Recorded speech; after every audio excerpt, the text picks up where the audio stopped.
सत श्री अकाल। अज की क्लास में तुहाडा स्वागत है। जमात पहली विशा पंजाबी उप विशा आओ सुंदर लिखिए। प्यारे बच्चों, सुंदर लिखण दे लई कुछ खास गल्लां दा ध्यान रखना पैंदा है, जिन्हां संबंधी अज की क्लास विच आपां तुहाडे नाल गलबात करांगे। प्यारे बच्चों, अज की क्लास विच आपां 3 अखर पाउणे सिखणे हन, जिन्हां विचों पहला अखर है फफा।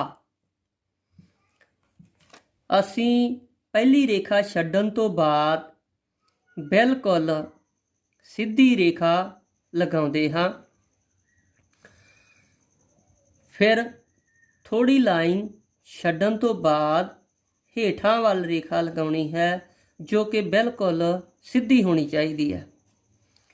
प्यारे बच्चों, फिर लाइन तो थोड़ी गुलाई दिंदे हुए असीं इसनूं हेठां वल नूं जांदे हुए इत्थे फिर गुलाई दिंदे हुए इस रेखा दे नाल जोड़ देना है। साडे कोल तैयार हो गया है फफा।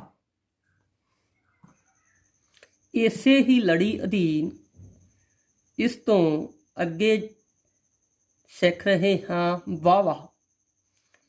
पहली लाइन छड्डण तो बाद दूसरी लाइन दे बिल्कुल नाल बिल्कुल सीधी रेखा लगाउणी है। उपरली रेखा जिस प्रकार असी फफे दी लगाई है उस साइज दी ही ये रेखा होनी चाहिए है। थोड़ी रेखा छड्डण तो बाद असी हेठां वल जांदे हां ते तीसरी रेखा तो थोड़ा उपर वाल नूं जांदे हुए इसनूं असीं गुलाई दिंदे हुए वापस लै आउणा है। उस तो बाद असीं इसनूं इत्थों तीसरी बार अगे वधा देवांगे तो साडे कोल तैयार हो गया है वावा। इस तो अगला अखर जिसकी बनतर वावे नाल मेल खांदी है, तुसी सारे जानते हो रहीआं। बिल्कुल सीधी रेखा थोड़ा लाइन नूं छड्डण तो हेठां वाल एक रेखा लगाउंदे हां, जो कि इस लाइन दे उपर वाल खब्बे पासे नूं मुड़दे होए असीं फिर सज्जे पासे वाल आ जांदे हां। इस दी देखण विच वावे प्रकार अखर दी शेप है। ਜਦੋਂ इसनूं असीं ईड़ी वांग उपरों मिला दिंदे हां तां साडे कोल तैयार हो गया है नईया। हुण समा हो गया है घर दे काम दा। प्यारे बच्चों, पंजाबी दी पाठ पुस्तक दे पन्ना नंबर 65 उपर ये अखर दिते गए हैं ते तुसीं इन्हां दा लिख के अभ्यास करना है। प्यारे बच्चों, सत श्री अकाल। ਆਪਾਂ शुरू करन जा रहे हैं जमात पहली विशा गणित। गणित की पुस्तक का पेज नंबर 43 उपर आओ करिए भाग। सो बच्चों, इस तो पहला तुसी वस्तुआं नूं गिण के संख्यावां नूं लिखना कर चुके हो। हुण आपां वस्तुआं नूं गिण के उन्हां दा जोड़ करना करांगे। सो किस तरह जोड़ करना है? पहला आपां वस्तुआं नूं गिण के उन्हां नूं अंक रूप विच लिखना है। सो इत्थे गुब्बारे बने हुए दिस रहे हैं। आपां शुरू करते हैं 1 2 3 4। इस नूं अंक रूप विच 4 लिखना है। 1 2 3 4 ये भी 4 गुब्बारे हैं। हुण इन्हां नूं बच्चों जोड़ करना है। जोड़ करने वास्ते आपां सारियां गुब्बारियां नूं गिणांगे। 1 2 3 4 5 6 7 8। सो इसका मतलब ये गुब्बारियां की गिनती कितनी बनती है? 8। 4 ते 4 अगर आप जोड़ते हाँ तो 8 प्राप्त होता है। उस तो अगे है बच्चों आइसक्रीमां बनिया हुई हैं, तुसीं देख रहे हो। इन्हों गिनते हाँ 1 2 3 4 5। आइसक्रीमां की गिनती 5 अंक रूप विच लिखांगे। उस तो अगे फिर है आइसक्रीमां 1 2 3 4। इन्हां दी गिनती 4 है, 4 नूं अंक रूप विच लिखांगे। हुण आपां इन्हां दा जोड़ करांगे। आपां गिणांगे कि आइसक्रीमां कितनियां हन। 1 2 3 4 5 6 7 8 9। आइसक्रीमां की गिनती 9 है। ਇਸ ਦਾ ਮਤਲਬ 5 ਅਤੇ 4 ਦਾ ਜੋੜ ਕਿੰਨਾ ਆਉਂਦਾ ਹੈ 9 ਆਉਂਦਾ ਹੈ। ਇਸ ਤੋਂ ਅੱਗੇ ਹਨ ਲੈਂਪ ਬਣੇ ਹੋਏ, ਇਹਨਾਂ ਨੂੰ ਵੀ ਗਿਣਦੇ ਹਾਂ 1 2 3 4 5। ਲੈਂਪਾਂ ਦੀ ਗਿਣਤੀ ਪਹਿਲੀ ਕਤਾਰ ਅੰਦਰ 5 ਹੈ, ਦੂਸਰੀ ਕਤਾਰ ਵਿੱਚ 1 2 3 4, ਦੂਸਰੀ ਕਤਾਰ ਵਿੱਚ 4 ਹੈ। ਹੁਣ ਆਪਾਂ ਇਹਨਾਂ ਨੂੰ ਜੋੜਦੇ ਹਾਂ ਕਿ ਜੋੜਨ ਉੱਤੇ ਲੈਂਪਾਂ ਦੀ ਗਿਣਤੀ ਕਿੰਨੀ ਆਉਂਦੀ ਹੈ। 1 2 3 4 5 6 7 8 9, ਇਹਨਾਂ ਦੀ ਗਿਣਤੀ ਵੀ ਕਿੰਨੀ ਆਉਂਦੀ ਹੈ 9। 5 ਅਤੇ 4 ਦਾ ਜੋੜ ਹੈ ਜੋ ਉਹ 9 ਆਉਂਦਾ ਹੈ। ਬੱਚਿਓ ਇਹ ਸੀ ਜੋੜ ਦਾ ਵਸਤੂਆਂ ਨੂੰ ਗਿਣ ਕੇ ਕਰਨ ਦਾ ਤਰੀਕਾ। ਦੂਸਰਾ ਤਰੀਕਾ ਆਪਾਂ ਕਰਨ ਜਾ ਰਹੇ ਹਾਂ ਜਿਹੜਾ ਉਹ ਤਰੀਕਾ ਹੈ ਸੰਖਿਆ ਪੱਟੀ ਦੇ ਉੱਪਰ ਇਹਨਾਂ ਨੂੰ ਸੰਖਿਆਵਾਂ ਨੂੰ ਜੋੜਨਾ। ਸੋ ਆਪਾਂ ਹੁਣ ਸ਼ੁਰੂ ਕਰਦੇ ਹਾਂ। ਦੇਖੋ ਸੰਖਿਆ ਪੱਟੀ ਦੇ ਉੱਪਰ ਕਿਸ ਤਰ੍ਹਾਂ ਜੋੜਨਾ ਹੈ। ਪਹਿਲਾਂ ਆਪਾਂ ਸੰਖਿਆਵਾਂ ਨੂੰ ਲਿਖਣਾ ਹੈ, 1 ਤੋਂ 9 ਤੱਕ ਸੰਖਿਆਵਾਂ ਨੂੰ ਲਿਖ ਲੈਣਾ ਹੈ ਤੁਸੀਂ। 1 2 3 4 5 6 7 8 9। ਇਸ ਨੂੰ ਆਪਾਂ ਸੰਖਿਆ ਪੱਟੀ ਕਹਿੰਦੇ ਹਾਂ। ਇਸ ਤਰੀਕੇ ਆਪਣੇ ਕੋਲੇ ਸੰਖਿਆ ਪੱਟੀ ਆ ਗਈ। ਹੁਣ ਆਪਾਂ ਬੱਚਿਓ ਕੀ ਦੇਖਣਾ ਹੈ ਕਿ ਇੱਥੇ ਸਵਾਲ ਦਿੱਤਾ ਹੋਇਆ ਤੁਸੀਂ ਦੇਖ ਰਹੇ ਹੋ 4 ਜੋੜ 1।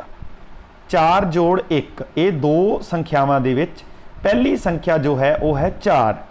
ਸੰਖਿਆ ਪੱਟੀ ਦੇ ਉੱਪਰ ਆਪਾਂ ਪਹਿਲੀ ਸੰਖਿਆ ਜਿਹੜੀ ਆਉਂਦੀ ਹੈ ਉਸ ਦੇ ਉੱਪਰ ਚਲੇ ਜਾਵਾਂਗੇ। ਇੱਥੋਂ ਆਪਾਂ ਛਲਾਂਗ ਲਾਉਣੀ ਸ਼ੁਰੂ ਕਰਨੀ ਹੈ।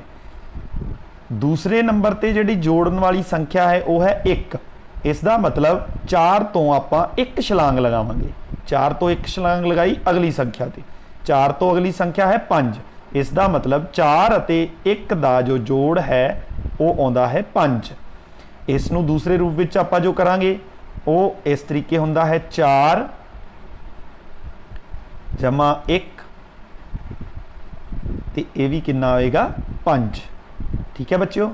ਸੋ ਇਸ ਨੂੰ ਵੀ ਆਪਾਂ ਇਸ ਰੂਪ ਵਿੱਚ ਲਿਖ ਸਕਦੇ ਹਾਂ 4 1 ਬਰਾਬਰ 5। ਉਸ ਤੋਂ ਅਗਲਾ ਸਵਾਲ ਹੈ 1 ਤੇ 3। ਅਗਲੇ ਸਵਾਲ ਵਾਸਤੇ ਫਿਰ ਆਪਾਂ ਕੀ ਕਰਾਂਗੇ ਸੰਖਿਆ ਪੱਟੀ ਲਿਖਾਂਗੇ 1 2 3 4 5 6 7 8 9। ਇੱਥੇ ਆਪਣੀ ਜੋ ਪਹਿਲੀ ਦੋ ਦਿੱਤੀਆਂ ਸੰਖਿਆਵਾਂ ਦੇ ਵਿੱਚ 1 ਜੋੜ 3 1 ਪਹਿਲੀ ਸੰਖਿਆ ਹੈ, ਇਸ ਕਰਕੇ ਆਪਾਂ 1 ਤੋਂ ਛਲਾਂਗ ਲਗਾਉਣੀ ਸ਼ੁਰੂ ਕਰਾਂਗੇ। ਉਸ ਤੋਂ ਅਗਲੀ ਸੰਖਿਆ ਜੋੜਨ ਵਾਲੀ ਸੰਖਿਆ ਹੈ 3।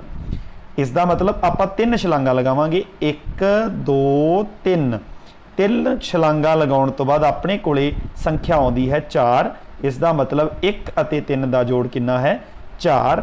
1 ਜੋੜ 3 ਕਿੰਨਾ ਆਉਂਦਾ ਹੈ 4। 1 ਜੋੜ 3 ਕਿੰਨਾ ਆਉਂਦਾ ਹੈ 4। ਉਸ ਤੋਂ ਅਗਲਾ ਸਵਾਲ ਵੀ ਬੱਚਿਓ ਇਸੇ ਤਰੀਕੇ ਫਿਰ ਆਪਾਂ ਸੰਖਿਆ ਪੱਟੀ ਲਿਖਣੀ ਹੈ 1 2 3 4 5 6 7 8 9। ਹੁਣ ਆਪਣੇ ਕੋਲੇ ਦਿੱਤੀਆਂ ਹੋਈਆਂ ਦੋ ਸੰਖਿਆਵਾਂ ਹਨ ਜਿਨ੍ਹਾਂ ਨੂੰ ਜੋੜਨਾ ਹੈ। ਪਹਿਲੀ ਸੰਖਿਆ ਹੈ 3। ਇਸ ਦਾ ਮਤਲਬ ਆਪਾਂ 3 ਤੋਂ ਛਲਾਂਗ ਲਗਾਉਣੀ ਸ਼ੁਰੂ ਕਰਨੀ ਹੈ। ਜੋੜਨ ਵਾਲੀ ਅਗਲੀ ਸੰਖਿਆ ਹੈ 1। ਇਸ ਦਾ ਮਤਲਬ 1 ਛਲਾਂਗ ਆਪਾਂ ਲਾਉਣੀ ਹੈ ਤੇ ਸੰਖਿਆ ਪ੍ਰਾਪਤ ਹੁੰਦੀ ਹੈ 4। 3 ਤੇ 1 ਦਾ ਜੋੜ ਵੀ 4 ਹੁੰਦਾ ਹੈ। 3 ਜੋੜ 1 4। ਇਸ ਨੂੰ ਇਸ ਤਰੀਕੇ ਵੀ ਕਰ ਸਕਦੇ ਹਾਂ 3 ਜੋੜ 1 ਬਰਾਬਰ 4। ਇਸ ਤਰੀਕੇ ਨਾਲ ਆਪਾਂ ਅੰਕਾਂ ਨੂੰ ਜੋੜਨਾ ਸਿੱਖਿਆ, ਸੰਖਿਆਵਾਂ ਨੂੰ ਜੋੜਨਾ ਸਿੱਖਿਆ। ਥੈਂਕ ਯੂ, ਧੰਨਵਾਦ। ਅਗਲੀ ਵੀਡੀਓ ਨਾਲ ਫਿਰ ਮਿਲਾਂਗੇ। Good morning, children. As you all know that in English alphabet, all letters have their partners like A. So today we'll do an exercise. It is match the letters. Let's start. Ashima, are you ready? Yes, ma'am. Okay, look here. You will read all the letters from first column and its second column. Read it out. G, F, J, F, J, G. Good. Ashima, you will match the letter from the first column with its partner in the second column. Look here. Which letter is this? G, Now read it out. F, J, G. So where we will match? Great. G, G. Good. Now read out the next one. F, Okay. Read out these letters. F, J, Match them. Okay, we are left with, J, and here it is. J. Match it. Great, we have done it. Now we will move to the next part. You will read all the letters. B, Good. E, H, H, B, E. Match them. Read it out also side by side. B, B, Great. E, H, E, Okay. E with. E, Very good, Ashima. Next, we are left with. H, H. Good job. Great. Anshuman, it's your turn. You will read all the letters from first column and then from the second column. D L H I L D I and H. Now we will match the letters. Look here. It is Ma'am, D. D. And where is D in this column? Look, is it D? No, ma'am. Is it D? Yes, ma'am. D. Great. We will match D with D. Now the next one is L. okay. Look here for letter L. Is it L? No, ma'am. It is I. Is it L? Yes, ma'am. L. So let us match L with L. Next one is, Ma'am, H. is it H? No, ma'am. Is it H? Yes, ma'am. It is H. Good. So we will match letter H with letter H. So now this one. Ma'am, I. Look here. Here we have. Ma'am, it is I. And we will match I with I. Good. That's all for today. And now it's time for your homework. Children, in your homework, you will complete this exercise, match the letters in your notebook. I'll meet you again. Till then, keep learning. Bye-bye. ਦੂਸਰੀ ਜਮਾਨ ਦੇ ਨੰਨੇ ਮੁੰਨੇ ਪਿਆਰੇ ਬੱਚਿਓ ਸਤਿ ਸ੍ਰੀ ਅਕਾਲ। ਪਿਆਰੇ ਬੱਚਿਓ, ਜਿਵੇਂ ਕਿ ਅਸੀਂ ਕਰਦੇ ਪਏ ਹਾਂ ਲਗਾਖਰ ਤੇ ਤੁਸੀਂ ਅੱਧਕ ਲਗਾਖਰ ਅਤੇ ਟਿੱਪੀ ਲਗਾਖਰ ਨਾਲ ਸੰਬੰਧਿਤ ਸਾਰਾ ਕੰਮ ਕਰ ਚੁੱਕੇ ਹੋ, ਉਹਨਾਂ ਬਾਰੇ ਸਭ ਸਮਝ ਚੁੱਕੇ ਹੋ ਤੇ ਹੁਣ ਅਸੀਂ ਸ਼ੁਰੂ ਕੀਤਾ ਹੈ ਬਿੰਦੀ ਲਗਾਖਰ ਤੇ ਬਿੰਦੀ ਲਗਾਖਰ ਨਾਲ ਸੰਬੰਧਿਤ ਸ਼ਬਦ ਵੀ ਤੁਸੀਂ ਸਾਰੇ ਕਰ ਚੁੱਕੇ ਹੋ। ਅੱਜ ਮੈਂ ਤੁਹਾਨੂੰ ਕਰਵਾਵਾਂਗੀ ਬਿੰਦੀ ਲਗਾਖਰ ਨਾਲ ਸੰਬੰਧਿਤ ਵਾਕ। ਆਓ ਫਿਰ ਰਲ ਮਿਲ ਕੇ ਇਹਨਾਂ ਵਾਕਾਂ ਦਾ ਅਭਿਆਸ ਕਰਦੇ ਹਾਂ। ਹਾਂਜੀ ਬੱਚਿਓ, ਸੌਣ ਮਹੀਨੇ ਕੀ ਹੁੰਦਾ ਹੈ? ਸੌਣ ਮਹੀਨੇ ਜੋਰਾਂ ਦਾ ਮੀਂਹ ਪੈਂਦਾ ਹੈ। ਬੋਲੋ, ਸੌਣ ਮਹੀਨੇ ਜੋਰਾਂ ਦਾ ਮੀਂਹ ਪੈਂਦਾ ਹੈ। ਅਗਲਾ ਵਾਕ ਹੈ ਬੱਚਿਓ, ਇਹ ਕੁੜੀਆਂ ਕੀ ਕਰਦੀਆਂ ਹਨ ਸੌਣ ਮਹੀਨੇ? ਇਸ ਮਹੀਨੇ ਤੀਆਂ ਲੱਗਦੀਆਂ ਹਨ। ਕੀ ਲੱਗਦੀਆਂ ਹਨ ਬੱਚਿਓ? ਪੜੋ ਵਾਕ ਨੂੰ। ਇਸ ਮਹੀਨੇ ਤੀਆਂ ਲੱਗਦੀਆਂ ਹਨ। ਹਾਂਜੀ, ਹੋਰ ਕੀ ਕਰਦੀਆਂ ਹਨ ਕੁੜੀਆਂ? ਅਗਲੇ ਵਾਕ 'ਚ ਵੇਖਦੇ ਹਾਂ। ਅਗਲਾ ਵਾਕ ਕੀ ਹੈ ਬੱਚਿਓ? ਕੁੜੀਆਂ ਹੱਥਾਂ ਉੱਤੇ ਮਹਿੰਦੀ ਲਗਾਉਂਦੀਆਂ ਹਨ।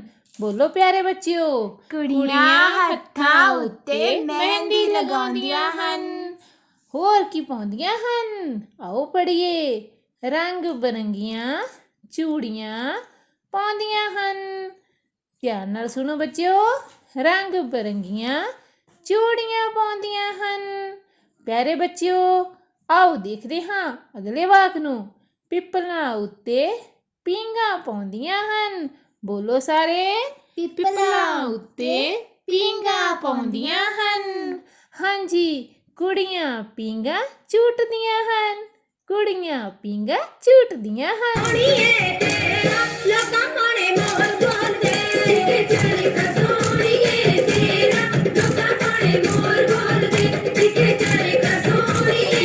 ਕਰ ਰਹੀਆਂ ਹਨ ਕੁੜੀਆਂ।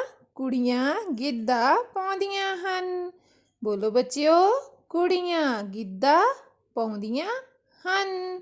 ਆਓ ਹੁਣ ਅਸੀਂ ਅਗਲਾ ਵਾਕ ਦੇਖਦੇ ਹਾਂ। ਅਗਲਾ ਵਾਕ ਹੈ ਸਭ ਰਲ ਮਿਲ ਖੁਸ਼ੀ ਮਨਾਉਂਦੀਆਂ ਹਨ। ਧਿਆਨ ਨਾਲ ਸੁਣੋ ਬੱਚਿਓ, ਸਭ ਰਲ ਮਿਲ ਖੁਸ਼ੀ ਮਨਾਉਂਦੀਆਂ ਹਨ। ਆਓ ਇਹਨਾਂ ਦੀ ਦੁਹਰਾਈ ਕਰਦੇ ਹਾਂ। ਸਾਉਣ ਮਹੀਨੇ ਜੋਰਾਂ ਦਾ ਮੀਂਹ ਪੈਂਦਾ ਹੈ। ਇਸ ਮਹੀਨੇ ਤੀਆਂ ਲੱਗਦੀਆਂ ਹਨ। ਕੁੜੀਆਂ ਹੱਥਾਂ ਉੱਤੇ ਮਹਿੰਦੀ ਲਾਉਂਦੀਆਂ ਹਨ। ਰੰਗ ਬਿਰੰਗੀਆਂ ਚੂੜੀਆਂ ਪਾਉਂਦੀਆਂ ਹਨ। ਪਿੱਪਲਾਂ ਉੱਤੇ ਪੀਂਘਾਂ ਪਾਉਂਦੀਆਂ ਹਨ। ਕੁੜੀਆਂ ਪੀਂਘਾਂ ਝੂਟਦੀਆਂ ਹਨ। ਗਿੱਧਾ ਪਾਉਂਦੀਆਂ ਹਨ। ਸਭ ਰਲ ਮਿਲ ਖੁਸ਼ੀ ਮਨਾਉਂਦੀਆਂ ਹਨ। ਸ਼ਾਬਾਸ਼ ਪਿਆਰੇ ਬੱਚਿਓ, ਤੁਸੀਂ ਇਹ ਵਾਕ ਬਹੁਤ ਚੰਗੀ ਤਰ੍ਹਾਂ ਸਿੱਖ ਲਏ ਹਨ। ਇਸ ਗੱਲ ਦਾ ਤਾਂ ਮੈਨੂੰ ਪਤਾ ਹੈ। ਹੁਣ ਤੁਸੀਂ ਕੀ ਕਰਨਾ ਹੈ, ਇਹਨਾਂ ਸਾਰੇ ਵਾਕਾਂ ਦੀ ਦੁਹਰਾਈ ਕਰਨੀ ਹੈ ਤੇ ਇਹਨਾਂ ਨੂੰ ਸੋਹਣੀ ਲਿਖਾਈ ਦੇ ਵਿੱਚ ਆਪਣੀ ਕਾਪੀ ਉੱਤੇ ਲਿਖਣਾ ਹੈ। ਹਾਂਜੀ ਪਿਆਰੇ ਬੱਚੇ, ਸਤਿ ਸ਼੍ਰੀ ਅਕਾਲ। ਦੂਜੀ ਜਮਾਤ ਦੇ ਵਿਸ਼ਾ ਗਣਿਤ ਦੇ ਬਹੁ ਵਿਕਲਪਿਕ ਪ੍ਰਸ਼ਨ MCQ ਕਰਦੇ ਹਾਂ। ਪਿਆਰੇ ਬੱਚਿਓ, ਬਹੁ ਵਿਕਲਪਿਕ ਪ੍ਰਸ਼ਨਾਂ ਵਿੱਚ ਇੱਕ ਸਵਾਲ ਦੇ 4 ਉੱਤਰ ਦਿੱਤੇ ਹੁੰਦੇ ਹਨ, ਜਿਨ੍ਹਾਂ ਵਿੱਚੋਂ ਇੱਕ ਠੀਕ ਉੱਤਰ ਤੇ ਸਹੀ ਦਾ ਨਿਸ਼ਾਨ ਲਗਾਇਆ ਜਾਂਦਾ ਹੈ। ਤਾਂ ਕਰਦੇ ਹਾਂ ਆਪਾਂ ਸ਼ੁਰੂ। ਅੱਜ ਹੇਠਾਂ ਦਿਖਾਏ ਅਨੁਸਾਰ ਸੰਖਿਆ ਦੱਸੋ। ਤਾਂ ਪਿਆਰੇ ਬੱਚਿਓ, ਇਹ ਬਾਕਸ ਦਿਖਾਏ ਗਏ ਹਨ ਤੇ ਦੂਸਰੇ ਪਾਸੇ ਉਹਨਾਂ ਦੇ ਸਮੂਹ ਦਿਖਾਏ ਗਏ ਹਨ। ਇਹਨਾਂ ਨੂੰ ਦੇਖ ਕੇ ਆਪਾਂ ਇੱਕ ਸੰਖਿਆ ਦੇਖਣੀ ਹੈ, ਕਿਹੜੀ ਹੈ। ਤਾਂ ਸਭ ਤੋਂ ਪਹਿਲਾਂ ਜੋ ਇੱਕ ਬਾਕਸ ਨੇ, ਇਹਨਾਂ ਨੂੰ ਇਕਾਈਆਂ ਕਿਹਾ ਜਾਂਦਾ ਹੈ ਅਤੇ ਜੋ ਇਹਨਾਂ ਦੇ ਸਮੂਹ ਹਨ, ਇਹਨਾਂ ਨੂੰ ਦਹਾਈਆਂ ਕਿਹਾ ਜਾਂਦਾ ਹੈ।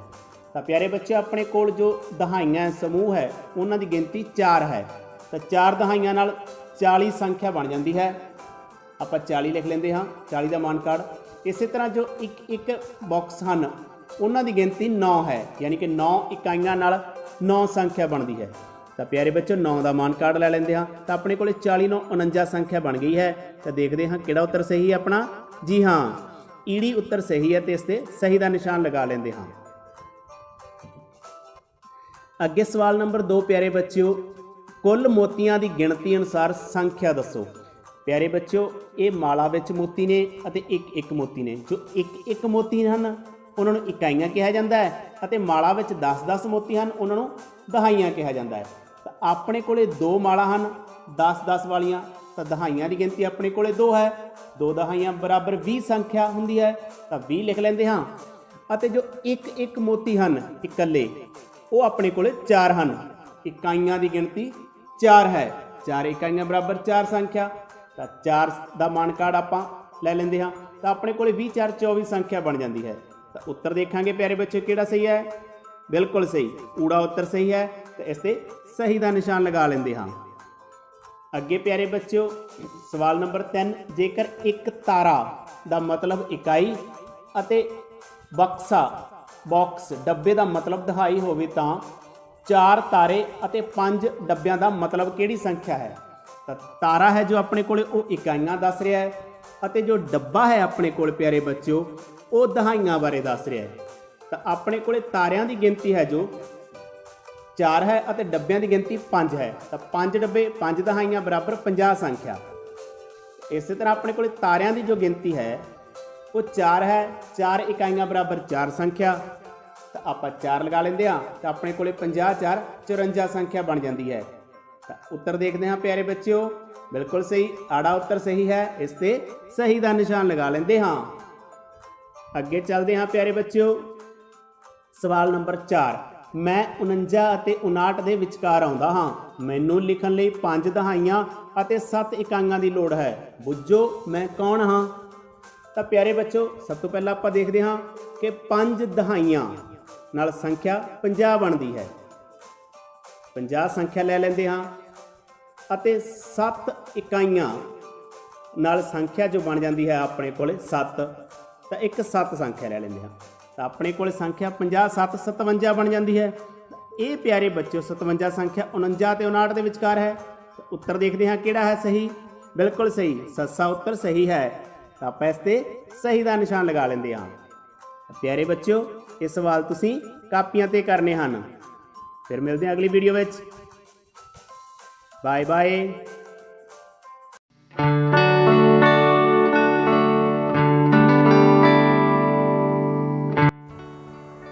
Hello students, Today our topic is sound eep.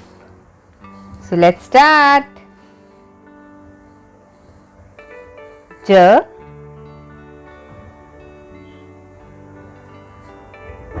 eep, jeep. This is a jeep. Next is V, eep, weep. The girl is weeping. We will read weep.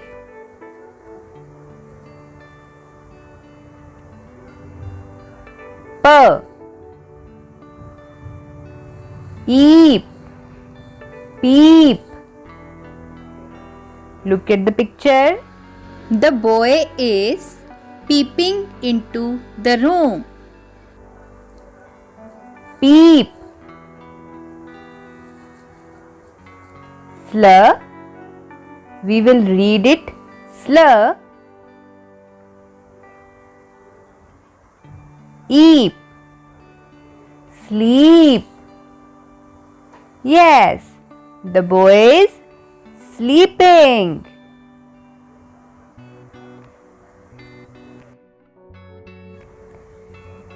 Yes, the eep. We will read it deep. Deep. Next letter is K.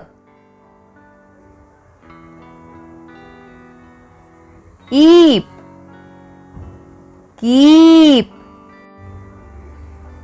Keep. B. We will read it B. Eep. Beep.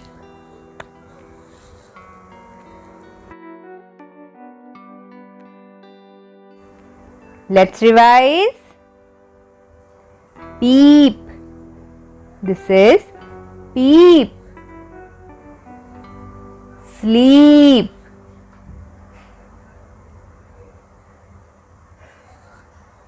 Next word is jeep. Next one is keep. Weep. This is beep.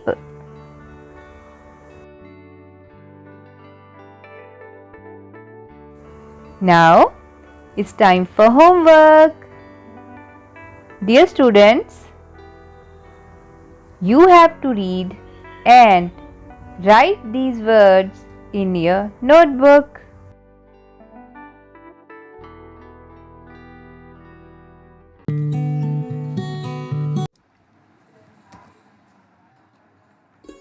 जमात तीजी विशा पंजाबी पाठ 7वां दरिया ने कहा। प्यारे विद्यार्थियों, ਅੱਖਰਾਂ ਤੋਂ ਸ਼ਬਦ ਬਣਦੇ ਹਨ, ਸ਼ਬਦਾਂ ਤੋਂ ਵਾਕ ਬਣਦੇ ਹਨ। ਵਾਕਾਂ ਦੁਆਰਾ ਫਿਰ ਅਸੀਂ ਆਪਣੇ ਮਨ ਦੇ ਭਾਵਾਂ ਨੂੰ ਵਿਅਕਤ ਕਰਦੇ ਹਾਂ। ਉਹ ਕਵਿਤਾ ਦਾ ਰੂਪ ਵੀ ਹੋ ਸਕਦਾ ਹੈ, ਕਹਾਣੀ ਦਾ ਰੂਪ ਵੀ ਹੋ ਸਕਦਾ ਹੈ ਅਤੇ ਲੇਖ ਰਚਨਾ ਵੀ ਹੋ ਸਕਦੀ ਹੈ। ਸੋ ਉਸ ਦੇ ਲਈ ਸਾਨੂੰ ਵਾਕ ਬਣਾਉਣੇ ਆਉਣੇ ਚਾਹੀਦੇ ਹਨ। ਸੋ ਸਾਡਾ ਅੱਜ ਦਾ ਵਿਸ਼ਾ ਵੀ ਇਸੇ ਨਾਲ ਸੰਬੰਧਿਤ ਹੈ। ਤੁਹਾਡੀ ਕਿਤਾਬ ਦੇ ਪੰਨਾ ਨੰਬਰ 37 ਦੇ 6ਵਾਂ ਪ੍ਰਸ਼ਨ ਹੈ, ਹੇਠ ਲਿਖੇ ਸ਼ਬਦਾਂ ਨੂੰ ਵਾਕਾਂ ਵਿੱਚ ਵਰਤੋ। ਸ਼ਬਦ ਹਨ ਲੱਕੜਹਾਰਾ, ਦਰਿਆ, ਜੰਗਲ, ਕੁਹਾੜੀ, ਮਿਹਨਤੀ, ਰੁੱਖ, ਧਰਤੀ। तो आओ शुरू करते हैं। पहला शब्द है लकड़हारा। तो इस तो पहला असी अपनी किताब का पहला पैरा देखते हैं पाठ का। बिरखू एक लकड़हारा सी, वो दरिया दे उस पार रुखा की एक रख च लकड़ा कट्टण जाया करता सी। वो सारा दिन मेहनत करता ते शाम नूं दरिया दे इस पार अपने घर मुड़ आउंदा। इस दे विच 3 वाक हैं अते ਜਿਹੜੇ ਵਾਕ ਅਸੀਂ ਬਣਾਉਣੇ ਹਨ ਉਹਨਾਂ ਵਿੱਚੋਂ ਕਾਫੀ ਸ਼ਬਦ ਇਸ ਦੇ ਵਿੱਚ ਆ ਗਏ ਹਨ, ਜਿਵੇਂ ਦਰਿਆ, ਲੱਕੜਹਾਰਾ, ਮਿਹਨਤ, ਰੱਖ, ਰੱਖ ਯਾਨੀ ਜੰਗਲ। ਸੋ ਵਾਕ ਬਣਾਉਣ ਦਾ ਇੱਕ ਤਰੀਕਾ ਇਹ ਹੈ ਕਿ ਅਸੀਂ ਕਿਤਾਬ ਦੇ ਵਿੱਚੋਂ ਉਹ ਸ਼ਬਦ ਵਾਲਾ ਵਾਕ ਲੱਭੀਏ ਤੇ ਉਹਨੂੰ ਉਸ ਤਰ੍ਹਾਂ ਹੀ ਲਿਖ ਲਈਏ। ਦੂਸਰਾ ਹੈ ਅਸੀਂ ਉਸ ਨੂੰ ਸਮਝ ਕੇ ਆਪਣੇ ਆਪ ਵਾਕ ਬਣਾਉਣ ਦੀ ਕੋਸ਼ਿਸ਼ ਕਰੀਏ। ਸੋ ਆਓ ਫਿਰ ਸ਼ੁਰੂ ਕਰਦੇ ਹਾਂ। ਪਹਿਲਾ ਹੈ ਲੱਕੜਹਾਰਾ। ਬਿਰਖੂ ਇੱਕ ਲੱਕੜਹਾਰਾ ਸੀ। ਸੋ ਆਪਣੀ ਕਿਤਾਬ ਦਾ ਪਹਿਲਾ ਵਾਕ ਹੈ, ਸਭ ਤੋਂ ਸੌਖਾ ਹੈ, ਛੋਟਾ ਵੀ ਹੈ। ਸੋ ਹੌਲੀ ਹੌਲੀ ਆਪਾਂ ਵੱਡੇ ਵਾਕ ਵੀ ਬਣਾਵਾਂਗੇ। ਅਗਲਾ ਸ਼ਬਦ ਹੈ ਦਰਿਆ। ਬਿਰਖੂ ਦਰਿਆ ਦੇ ਉਸ ਪਾਰ ਲੱਕੜਾਂ ਕੱਟਣ ਜਾਂਦਾ ਸੀ। ਅਗਲਾ ਜੰਗਲ। ਜੰਗਲਾਂ ਕਾਰਨ ਮੀਂਹ ਪੈਂਦਾ ਹੈ। ਚੌਥਾ ਸ਼ਬਦ ਹੈ ਕੁਹਾੜੀ। ਬਿਰਖੂ ਦੀ ਕੁਹਾੜੀ ਦਰਿਆ ਵਿੱਚ ਡਿੱਗ ਪਈ। ਮਿਹਨਤੀ। ਸਾਨੂੰ ਵੀ ਬਿਰਖੂ ਵਾਂਗ ਮਿਹਨਤੀ ਬਣਨਾ ਚਾਹੀਦਾ ਹੈ। ਰੁੱਖ। ਸਾਨੂੰ ਵੱਧ ਤੋਂ ਵੱਧ ਰੁੱਖ ਲਾਉਣੇ ਚਾਹੀਦੇ ਹਨ। ਧਰਤੀ। ਰੁੱਖ ਧਰਤੀ ਦਾ ਸ਼ਿੰਗਾਰ ਹੁੰਦੇ ਹਨ। ਸੋ ਪਿਆਰੇ ਵਿਦਿਆਰਥੀ, ਇਹਨਾਂ ਵਾਕਾਂ ਨੂੰ ਤੁਸੀਂ ਆਪਣੀ ਕਾਪੀ ਤੇ ਨੋਟ ਕਰਨਾ ਹੈ। ਕਿਤਾਬ ਚੋਂ ਲੱਭ ਕੇ ਨਵੇਂ ਵਾਕ ਵੀ ਬਣਾ ਸਕਦੇ ਹੋ, ਆਪਣੀ ਸਮਝ ਅਨੁਸਾਰ ਵਾਕ ਵੀ ਬਣਾ ਸਕਦੇ ਹੋ। ਇਹ ਪਾਠ ਬਹੁਤ ਹੀ ਸਿੱਖਿਆਦਾਇਕ ਹੈ, ਜਿਵੇਂ ਕਿ ਸਾਨੂੰ ਮਿਹਨਤੀ ਹੋਣਾ ਚਾਹੀਦਾ ਹੈ, ਸਾਨੂੰ ਵੱਧ ਤੋਂ ਵੱਧ ਰੁੱਖ ਲਾਉਣੇ ਚਾਹੀਦੇ ਹਨ ਅਤੇ ਜਾਣਕਾਰੀ ਭਰਪੂਰ ਵੀ ਹੈ, ਜਿਵੇਂ ਜੰਗਲਾਂ ਕਾਰਨ ਮੀਂਹ ਪੈਂਦਾ ਹੈ। Thank you.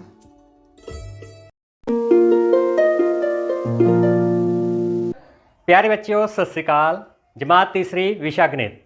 ਅੱਜ ਅਸੀਂ ਜਮ੍ਹਾਂ ਰਾਸ਼ੀ ਵਿੱਚ 100 ਰੁਪਏ ਵਧਾਉਂਦੇ ਹੋਏ ਬਣਦੀ ਰਾਸ਼ੀ ਪਤਾ ਕਰਨਾ ਸਿੱਖਾਂਗੇ। ਪਿਆਰੇ ਬੱਚਿਓ, ਇਹ ਹੈ ਰਮਨ। ਇਸ ਨੇ ਆਪਣੇ ਪੈਸਿਆਂ ਨੂੰ ਜਮ੍ਹਾਂ ਕਰਨ ਲਈ ਇੱਕ ਗੋਲਕ ਲਗਾਈ ਹੈ। ਆਓ ਦੇਖੀਏ ਇਸ ਦੀ ਗੋਲਕ ਵਿੱਚ ਕਿੰਨੀ ਰਾਸ਼ੀ ਜਮ੍ਹਾਂ ਹੈ।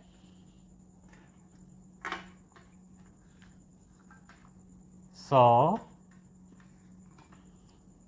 200, 210,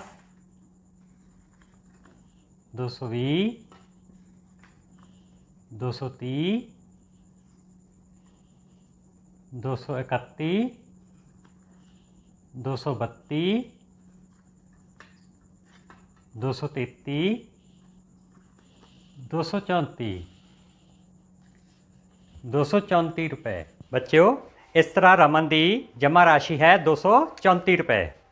ਅੱਜ ਰਮਨ ਬਹੁਤ ਖੁਸ਼ ਹੈ ਕਿਉਂਕਿ ਉਸ ਦੀ ਪ੍ਰੀਖਿਆ ਦਾ ਨਤੀਜਾ ਆਇਆ ਹੈ ਅਤੇ ਉਹ ਸਾਰਿਆਂ ਤੋਂ ਵੱਧ ਨੰਬਰ ਲੈ ਕੇ ਆਪਣੀ ਜਮਾਤ ਵਿੱਚੋਂ ਪਾਸ ਹੋਈ ਹੈ। ਰਮਨ ਦੇ ਪਿਤਾ ਜੀ ਨੇ ਉਸ ਨੂੰ ਖੁਸ਼ ਹੋ ਕੇ 100 ਰੁਪਏ ਦਿੱਤੇ।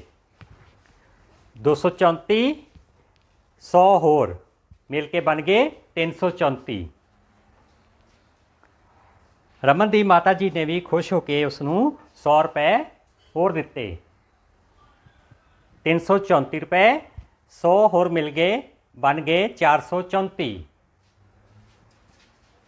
ਰਮਨ ਦੇ ਦਾਦਾ ਜੀ ਨੇ ਉਸ ਨੂੰ 100 ਰੁਪਏ ਦਿੱਤੇ। 434 ਰੁਪਏ 100 ਹੋਰ ਮਿਲ ਗਏ, ਬਣ ਗਏ 534। ਰਮਨ ਦੀ ਦਾਦੀ ਜੀ ਨੇ ਵੀ ਉਸ ਨੂੰ 100 ਰੁਪਏ ਹੋਰ ਦਿੱਤੇ। 534 ਰੁਪਏ 100 ਹੋਰ ਮਿਲ ਗਏ, ਬਣ ਗਏ 634। ਰਮਨ ਦੇ ਘਰ ਅੱਜ ਉਸ ਦੇ ਭੂਆ ਜੀ ਵੀ ਆਏ ਹਨ ਅਤੇ ਉਹਨਾਂ ਨੇ ਵੀ ਰਮਨ ਨੂੰ 100 ਰੁਪਏ ਦਿੱਤੇ। 634 ਰੁਪਏ 100 ਹੋਰ ਮਿਲ ਗਏ, ਬਣ ਗਏ 734।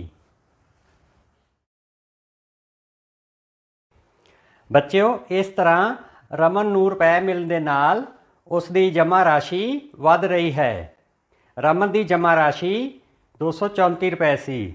ਜਦੋਂ ਉਸ ਨੂੰ 100 ਰੁਪਏ ਹੋਰ ਮਿਲੇ ਤਾਂ ਉਸ ਦੀ ਰਾਸ਼ੀ 334 ਰੁਪਏ ਹੋ ਗਈ। 334 ਰੁਪਏ ਵਿੱਚ 100 ਰੁਪਏ ਹੋਰ ਮਿਲੇ ਤਾਂ ਰਮਨ ਕੋਲ ਰਾਸ਼ੀ 434 ਰੁਪਏ ਬਣ ਗਈ। 434 ਵਿੱਚ 100 ਰੁਪਏ ਹੋਰ ਮਿਲੇ ਤਾਂ ਰਮਨ ਕੋਲ ਰਾਸ਼ੀ 534 ਰੁਪਏ ਬਣ ਗਈ। 534 ਰੁਪਏ ਵਿੱਚ 100 ਰੁਪਏ ਹੋਰ ਮਿਲੇ ਤਾਂ ਰਮਨ ਕੋਲ ਰਾਸ਼ੀ 634 ਰੁਪਏ ਬਣ ਗਈ। 634 ਰੁਪਏ ਵਿੱਚ 100 ਰੁਪਏ ਹੋਰ ਮਿਲੇ ਤਾਂ ਰਮਨ ਕੋਲ ਰਾਸ਼ੀ 734 ਰੁਪਏ ਬਣ ਗਈ। ਇਸ ਤਰ੍ਹਾਂ ਰਮਨ ਦੀ ਜਮ੍ਹਾਂ ਰਾਸ਼ੀ 234 ਰੁਪਏ ਵਿੱਚ 100 ਰੁਪਏ ਦਾ ਵਾਧਾ ਹੋਣ ਦੇ ਨਾਲ ਉਸ ਕੋਲ 734 ਰੁਪਏ ਦੀ ਰਾਸ਼ੀ ਬਣ ਗਈ। ਬੱਚਿਓ, ਤੁਸੀਂ ਵੀ ਘਰ ਦੇ ਕੰਮ ਵਿੱਚ ਕਾਗਜ਼ ਦੀ ਕਰੰਸੀ ਨੂੰ ਤਿਆਰ ਕਰਕੇ ਜਮ੍ਹਾਂ ਰਾਸ਼ੀ ਦੇ ਵਿੱਚ 100 ਰੁਪਏ ਵਧਾਉਣੇ ਹਨ। ਜਮ੍ਹਾਂ ਰਾਸ਼ੀ ਵਿੱਚ 100 ਰੁਪਏ ਵਧਾਉਂਦੇ ਹੋਏ ਬਣਦੀ ਹੋਈ ਰਾਸ਼ੀ ਪਤਾ ਕਰਨੀ ਹੈ ਅਤੇ ਇਸ ਨੂੰ ਆਪਣੀ ਕਾਪੀਆਂ ਉੱਪਰ ਵੀ ਲਿਖਣਾ ਹੈ। ਧੰਨਵਾਦ।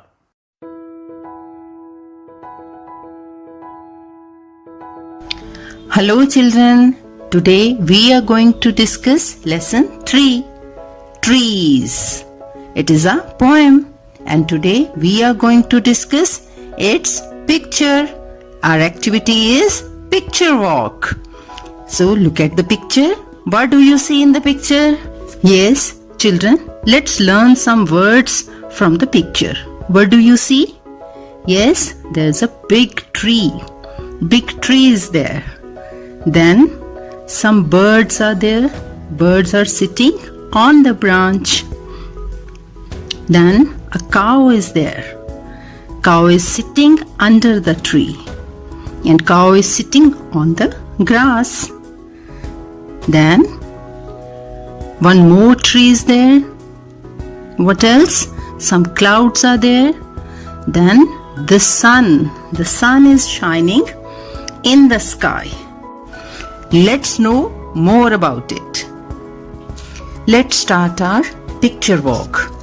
There is a big tree, a big shady tree in the picture. There is one more tree. One more tree is there. Then a cow is sitting under the tree. A cow is sitting under the tree. Then some birds are sitting on the tree, or we can say some birds are sitting on the branch. What else? Yes, some clouds are there in the sky. Yes. Then the sun. The sun is shining in the sky. Yes, this is our complete picture. Now, let's learn some words with the help of this picture. Yes, tree, birds, a cow, grass is there. Then we have clouds. We can see a branch of the tree, and the sky and the sun. Now let's read these words. Tree, T-R-E-E, tree. Then birds, birds, B-I-R-D-S, birds. Here R is not giving its sound completely. Birds. Two birds, that is why we have written S. Birds. Then branch. B-R, branch. A-N-C-H. C-H is giving one sound. These two consonants, they are giving one sound. Ch. Branch. Then clouds. Clouds. C-L-O-U-D-S. Clouds. Then grass. G-R, grass. Then cow. C-O-W, cow. S-K-Y, sky, and S-U-N, sun. Let's revise. tree, birds, cow, branch, grass, clouds, sun, sky. Now it's time for homework. And your homework is you have to learn the spellings of these words and write down all these words in your notebook. That's all for today. Keep learning. Thank you. प्यारे बच्चों, जमात चौथी विशा पंजाबी पाठ 7वां नानी दी सिक्ख्या। उम्मीद है पढ़ के ਤੁਹਾਨੂੰ बहुत मजा आया होगा ਤੇ ਇਸ ਪਾਠ ਤੋਂ ਮਿਲਣ ਵਾਲੀ ਸਿੱਖਿਆ ਦਾ ਵੀ ਪਤਾ ਲੱਗ ਗਿਆ ਹੋਵੇਗਾ ਕਿ ਸਾਨੂੰ ਬਿਨਾਂ ਸੋਚੇ ਸਮਝੇ ਕੋਈ ਕੰਮ ਨਹੀਂ ਕਰਨਾ ਚਾਹੀਦਾ ਤੇ ਨਾ ਹੀ ਕਿਸੇ ਦੀਆਂ ਗੱਲਾਂ ਵਿੱਚ ਆਉਣਾ ਚਾਹੀਦਾ ਹੈ। ਇਸ ਦੇ ਨਾਲ ਹੀ ਤੁਹਾਨੂੰ ਰੋਜ਼ਾਨਾ ਜ਼ਿੰਦਗੀ ਵਿੱਚ ਪੜ੍ਹਾਈ ਦੀ ਮਹੱਤਤਾ ਦਾ ਵੀ ਪਤਾ ਲੱਗ ਗਿਆ ਹੋਵੇਗਾ। ਅੱਜ ਅਸੀਂ ਇਸ ਪਾਠ ਵਿੱਚੋਂ ਪ੍ਰਸ਼ਨ 6ਵਾਂ ਬੁੱਧੂ ਦੇ ਸਫ਼ਰ ਦੌਰਾਨ ਉਸ ਨੂੰ ਕੌਣ-ਕੌਣ ਮਿਲਿਆ ਸੀ ਨੂੰ ਗੋਲ ਚੱਕਰਾਂ ਵਿੱਚ ਲਿਖੋ। ਪਾਠ ਦੀ ਕਹਾਣੀ ਨੂੰ ਦੁਹਰਾਉਂਦੇ ਹੋਏ ਅਸੀਂ ਬੁੱਧੂ ਦੇ ਸਫ਼ਰ ਦੀ ਮਾਈਂਡ ਮੈਪਿੰਗ ਕਰਾਂਗੇ। ਤੇ ਚਲੋ ਸ਼ੁਰੂ ਕਰਦੇ ਹਾਂ ਮਾਈਂਡ ਮੈਪਿੰਗ। ਬੱਚਿਓ, ਜਦੋਂ ਬੁੱਧੂ ਨੇ ਨਾਨੀ ਦੇ ਘਰ ਜਾਣ ਦੇ ਬਾਰੇ ਵਿੱਚ ਦੱਸਿਆ ਤਾਂ ਸਭ ਤੋਂ ਪਹਿਲੇ ਸ਼ਬਦ ਉੱਡ ਜਾ ਉਸ ਨੂੰ ਕਿਸਨੇ ਕਹੇ ਸਨ? ਬਿਲਕੁਲ ਸਹੀ ਸੋਚਿਆ ਤੁਸੀਂ, ਮਾਂ ਨੇ। ਤਾਂ ਅਸੀਂ ਪਹਿਲੇ ਗੋਲ ਚੱਕਰ ਵਿੱਚ ਲਿਖਾਂਗੇ ਬੁੱਧੂ ਦੀ ਮਾਂ।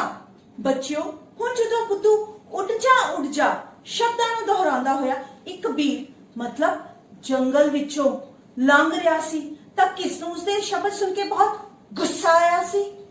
ਉਹੀ ਬੱਚਿਓ ਜੋ ਪੰਛੀਆਂ ਅਤੇ ਜਾਨਵਰਾਂ ਨੂੰ ਆਪਣੇ ਜਾਲ ਵਿੱਚ ਫਸਾਉਂਦਾ ਹੈ। ਸਹੀ ਸੋਚਿਆ ਤੁਸੀਂ, ਸ਼ਿਕਾਰੀ। ਤੇ ਦੂਜੇ ਗੋਲੇ ਵਿੱਚ ਅਸੀਂ ਲਿਖਾਂਗੇ ਸ਼ਿਕਾਰੀ।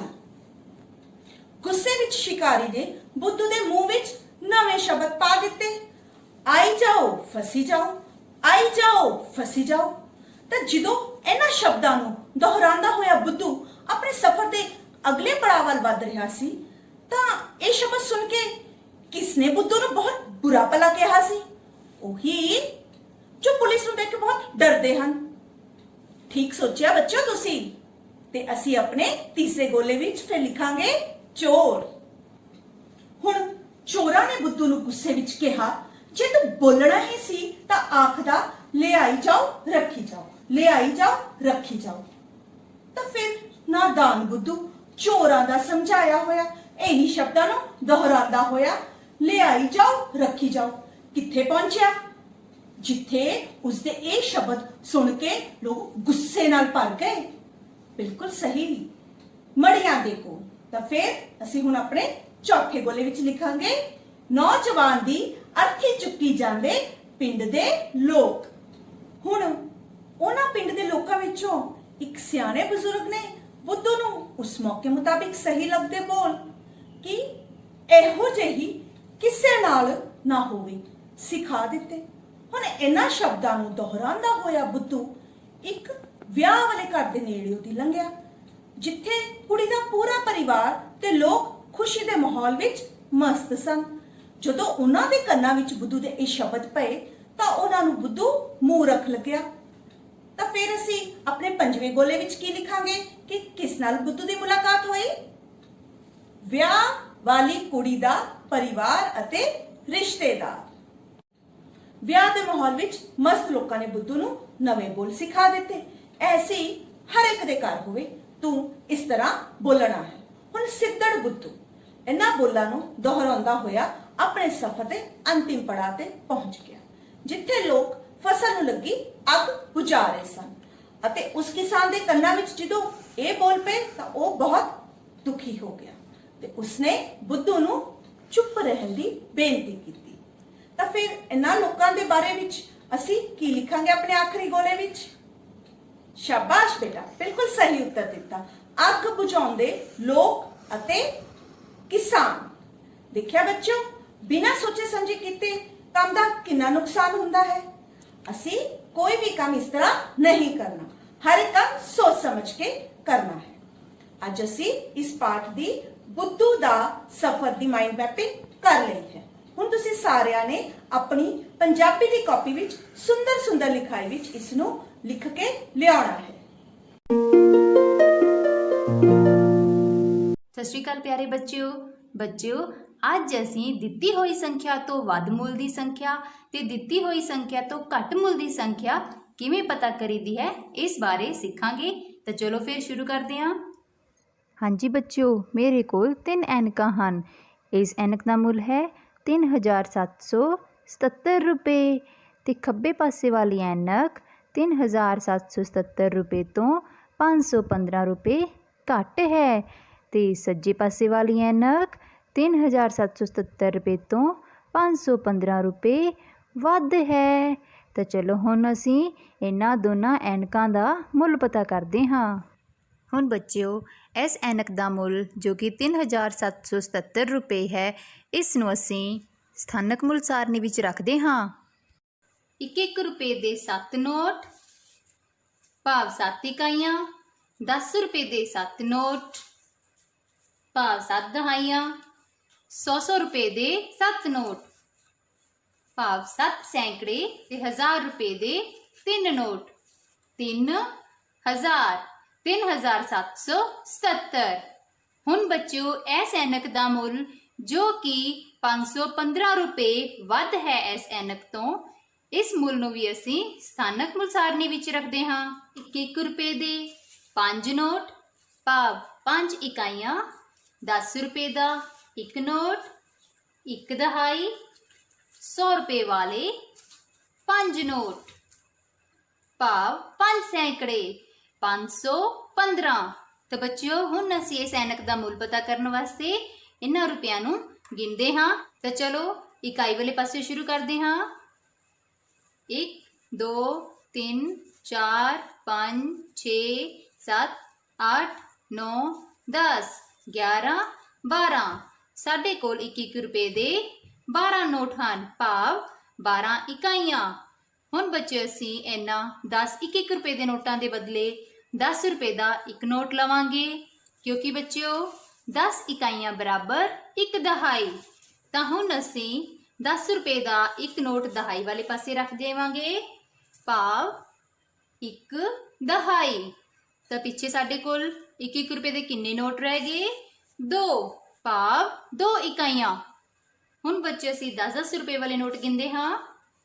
10 20 30 40 50 60 70 80 90। 10 ਰੁਪਏ ਦੇ ਸਾਡੇ ਕੋਲ ਕਿੰਨੇ ਨੋਟ ਹਨ? 9 ਨੋਟ ਭਾਵ 9 ਦਹਾਈਆਂ। ਤਾਂ ਚਲੋ 100 ਰੁਪਏ ਵਾਲੇ ਨੋਟ ਗਿਣੀਏ। 100 200 300 400 500 600 700 800 900 1000 1100 1200। ਹੁਣ ਅਸੀਂ ਇਹਨਾਂ 10 100 ਰੁਪਏ ਦੇ ਨੋਟਾਂ ਦੇ ਬਦਲੇ 1000 ਰੁਪਏ ਦਾ ਨੋਟ ਲਵਾਂਗੇ, ਕਿਉਂਕਿ ਬੱਚਿਓ 10 ਸੈਂਕੜੇ ਬਰਾਬਰ 1000। ਤਾਂ ਹੁਣ ਅਸੀਂ 1000 ਰੁਪਏ ਦਾ ਨੋਟ 1000 ਵਾਲੇ ਪਾਕਟ ਵਿੱਚ ਪਾ ਦੇਵਾਂਗੇ ਭਾਵ 1000। ਤਾਂ ਪਿੱਛੇ ਸਾਡੇ ਕੋਲ 100 ਰੁਪਏ ਦੇ ਕਿੰਨੇ ਨੋਟ ਬਚ ਗਏ? 2 ਭਾਵ 2 ਸੈਂਕੜੇ। ਤਾਂ ਚਲੋ 1000 ਰੁਪਏ ਵਾਲੇ ਨੋਟ ਗਿਣੀਏ। 1000 2000 3000 4000। 1000 ਰੁਪਏ ਵਾਲੇ 4 ਨੋਟ ਭਾਵ 4000 4292। ਤਾਂ ਬੱਚਿਓ, ਕੀ ਤੁਸੀਂ ਦੇਖਿਆ ਕਿ ਜਦੋਂ ਵੀ ਅਸੀਂ ਕਿਸੇ ਵਸਤੂ ਦੇ ਮੁੱਲ ਤੋਂ ਵੱਧ ਮੁੱਲ ਵਾਲੀ ਵਸਤੂ ਦਾ ਮੁੱਲ ਪਤਾ ਕਰਨਾ ਹੋਵੇ ਤਾਂ ਅਸੀਂ ਸੰਖਿਆਵਾਂ ਦਾ ਜੋੜ ਕਰਦੇ ਹਾਂ। ਜਿਸ ਤਰ੍ਹਾਂ ਅਸੀਂ 3777 ਦੇ ਵਿੱਚ 515 ਰੁਪਏ ਜੋੜੇ ਹਨ। ਤਾਂ ਚਲੋ ਹੁਣ ਮੈਨੂੰ ਦੱਸੋ ਇਸ ਐਨਕ ਦਾ ਮੁੱਲ ਕੀ ਹੋਵੇਗਾ? ਸ਼ਾਬਾਸ਼, 4292 ਰੁਪਏ। ਹੁਣ ਬੱਚਿਓ, ਇਸ ਐਨਕ ਦਾ ਮੁੱਲ ਆਹ ਵਾਲੀ ਐਨਕ ਤੋਂ 515 ਰੁਪਏ ਘੱਟ ਹੈ। ਹੁਣ ਅਸੀਂ ਇਹਨਾਂ ਨੋਟਾਂ ਵਿੱਚੋਂ 5 1 ਰੁਪਏ ਦੇ ਨੋਟ ਭਾਵ 5 ਇਕਾਈਆਂ, 1 10 ਰੁਪਏ ਦਾ ਨੋਟ ਭਾਵ 1 ਦਹਾਈ ਤੇ 5 100 ਰੁਪਏ ਦੇ ਨੋਟ ਭਾਵ 5 ਸੈਂਕੜੇ, ਇਹ ਰੁਪਏ ਅਸੀਂ ਇੱਥੋਂ ਕੱਢ ਲਵਾਂਗੇ। ਤਾਂ ਹੁਣ ਬੱਚੇ ਅਸੀਂ ਦੇਖਦੇ ਹਾਂ ਕਿ ਸਾਡੇ ਕੋਲ ਕਿੰਨੇ ਰੁਪਏ ਬਚੇ ਹਨ। ਚਲੋ ਇਕਾਈ ਵਾਲੇ ਪਾਸੇ ਸ਼ੁਰੂ ਕਰੀਏ। 1 2 1 ਰੁਪਏ ਦੇ 2 ਨੋਟ ਭਾਵ 2 ਇਕਾਈਆਂ, 10 20 30 40 50 60 60 ਰੁਪਏ ਭਾਵ 6 ਦਹਾਈਆਂ, 100 ਰੁਪਏ ਦੇ 2 ਨੋਟ ਭਾਵ 2 ਸੈਂਕੜੇ ਤੇ 1000 ਰੁਪਏ ਦੇ 3 ਨੋਟ 3262। ਤਾਂ ਬੱਚੇ ਕੀ ਤੁਸੀਂ ਦੇਖਿਆ, ਜਦੋਂ ਵੀ ਅਸੀਂ ਕਿਸੇ ਵਸਤੂ ਦੇ ਮੁੱਲ ਤੋਂ ਘੱਟ ਮੁੱਲ ਵਾਲੀ ਵਸਤੂ ਦਾ ਮੁੱਲ ਪਤਾ ਕਰਨਾ ਹੋਵੇ ਤਾਂ ਅਸੀਂ ਸੰਖਿਆਵਾਂ ਦੀ ਘਟਾਓ ਕਰਦੇ ਹਾਂ। ਜਿਸ ਤਰ੍ਹਾਂ ਅਸੀਂ 3770 ਦੇ ਵਿੱਚੋਂ 515 ਰੁਪਏ ਘਟਾਏ ਹਨ। ਤਾਂ ਹੁਣ ਚਲੋ ਮੈਨੂੰ ਇਸ ਐਨਕ ਦਾ ਮੁੱਲ ਦੱਸੋ ਕੀ ਹੋਇਆ, 3262 ਰੁਪਏ।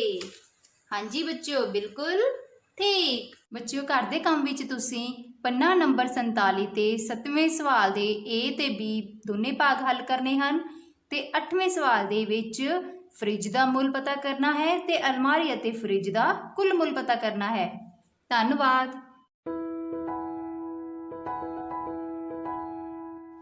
Hello students, today we will discuss fill in the blanks. You have to choose singular or plural for the given sentences. Okay, let's start. Our first sentence is the dash is working in the field. Your options are farmer or farmers. Look here students. Farmer, farmers. What will you choose? The dash is. Students, we use is with the singular noun. Okay?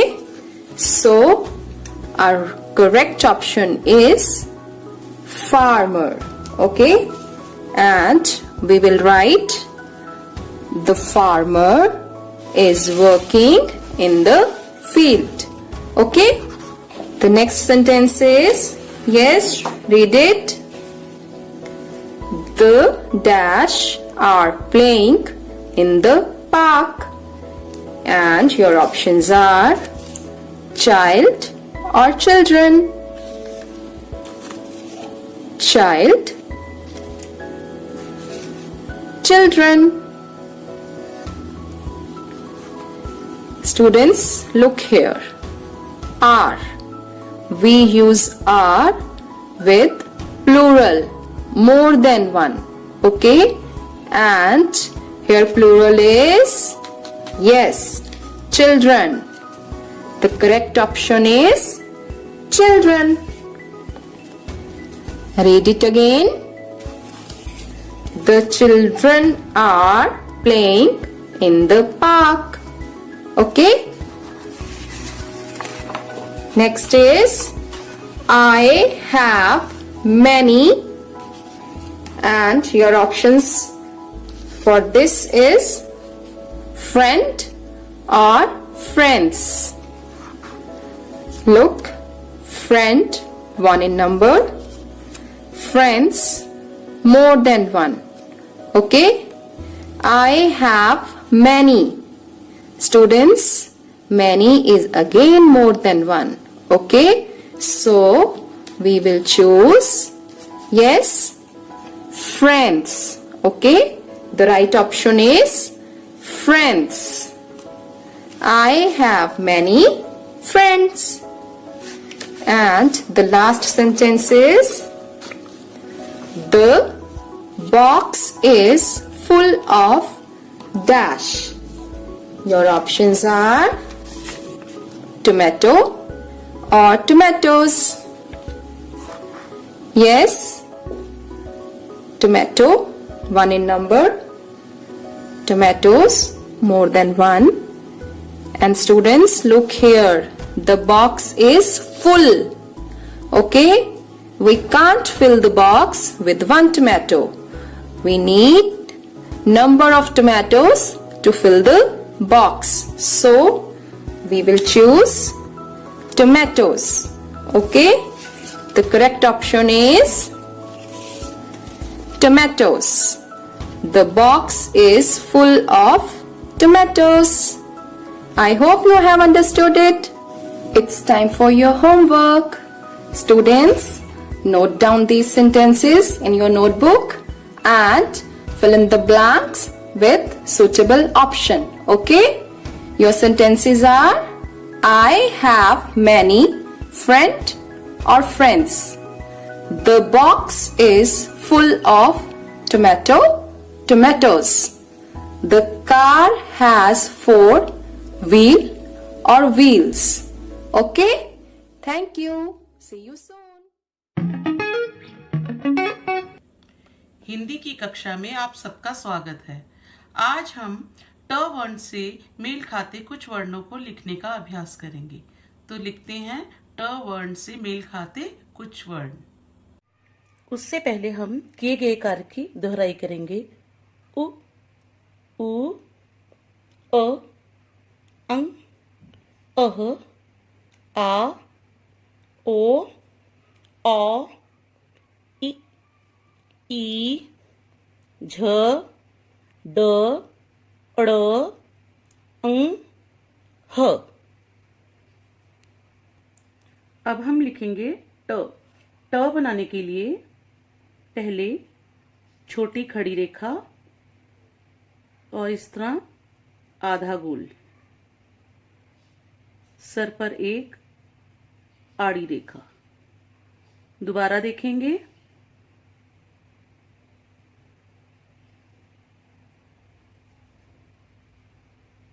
इस तरह ये बन जाएगा ट। अब ढ बनाने के लिए इसी प्रकार छोटी खड़ी रेखा, आधा गोल और इसे यहां से गोल घुमा देंगे। ध्यान रहे ये इसके साथ जुड़ने ना पाए। और सर पर एक आड़ी रेखा। दोबारा देखेंगे। ट बनाते हुए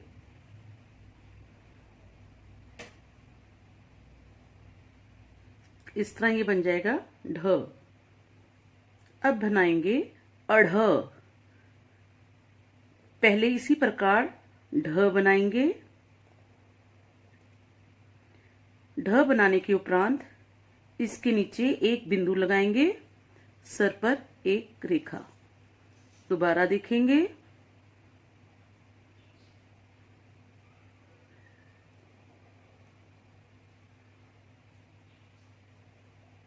ये बन जाएगा अढ़। अब बनाएंगे द। द बनाने के लिए पहले हम ट बनाएंगे। ट बनाते हुए इसे नीचे से इस तरह घुमा देंगे और सर पर एक बड़ी आड़ी रेखा। दोबारा देखेंगे। ट बनाते हुए नीचे से घुमा देंगे। इस तरह ये बन जाएगा द। अब बनाएंगे ठ। ठ बनाने के लिए पहले छोटी खड़ी रेखा ट बनाते हुए उसके उपरांत ही इसे गोल बनाएं और अंत में सर पर एक बड़ी आड़ी रेखा। ठ। दोबारा देखेंगे।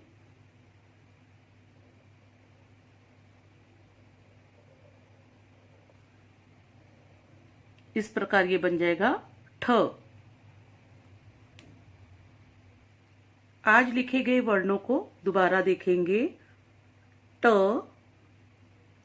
ढ, अढ़, द, ठ। गृह कार्य में आज लिखाए वर्णों को उच्चारण के साथ बार बार लिखने का अभ्यास करें। धन्यवाद।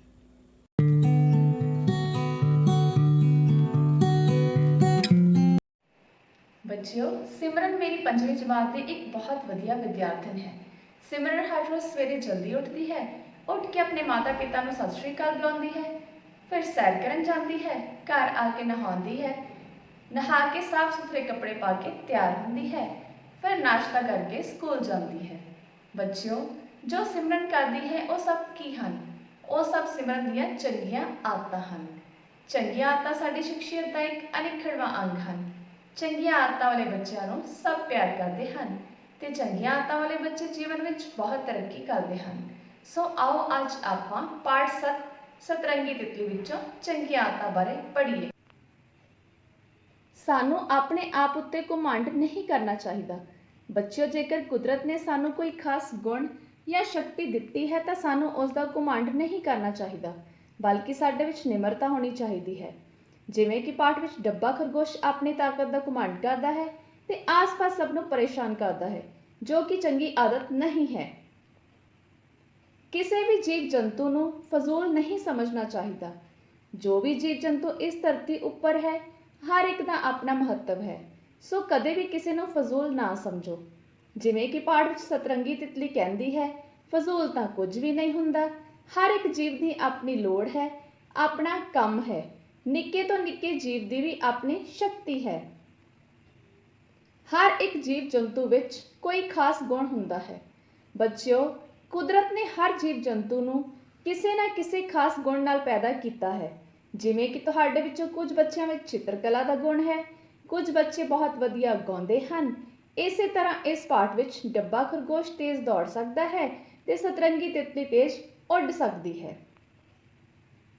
ਸਭ ਜੀਵ ਜੰਤੂ ਇੱਕ ਦੂਜੇ ਨਾਲ ਰਲ ਮਿਲ ਕੇ ਹੀ ਸੰਪੂਰਨ ਹੁੰਦੇ ਹਨ। ਇਸ ਸੰਸਾਰ ਵਿੱਚ ਕੋਈ ਵੀ ਆਪਣੇ ਆਪ ਵਿੱਚ ਸੰਪੂਰਨ ਨਹੀਂ ਹੈ, ਬਲਕਿ ਹਰ ਜੀਵ ਜੰਤੂ ਦੂਸਰੇ ਜੀਵ ਜੰਤੂ ਨਾਲ ਮਿਲ ਕੇ ਹੀ ਸੰਪੂਰਨ ਹੁੰਦਾ ਹੈ।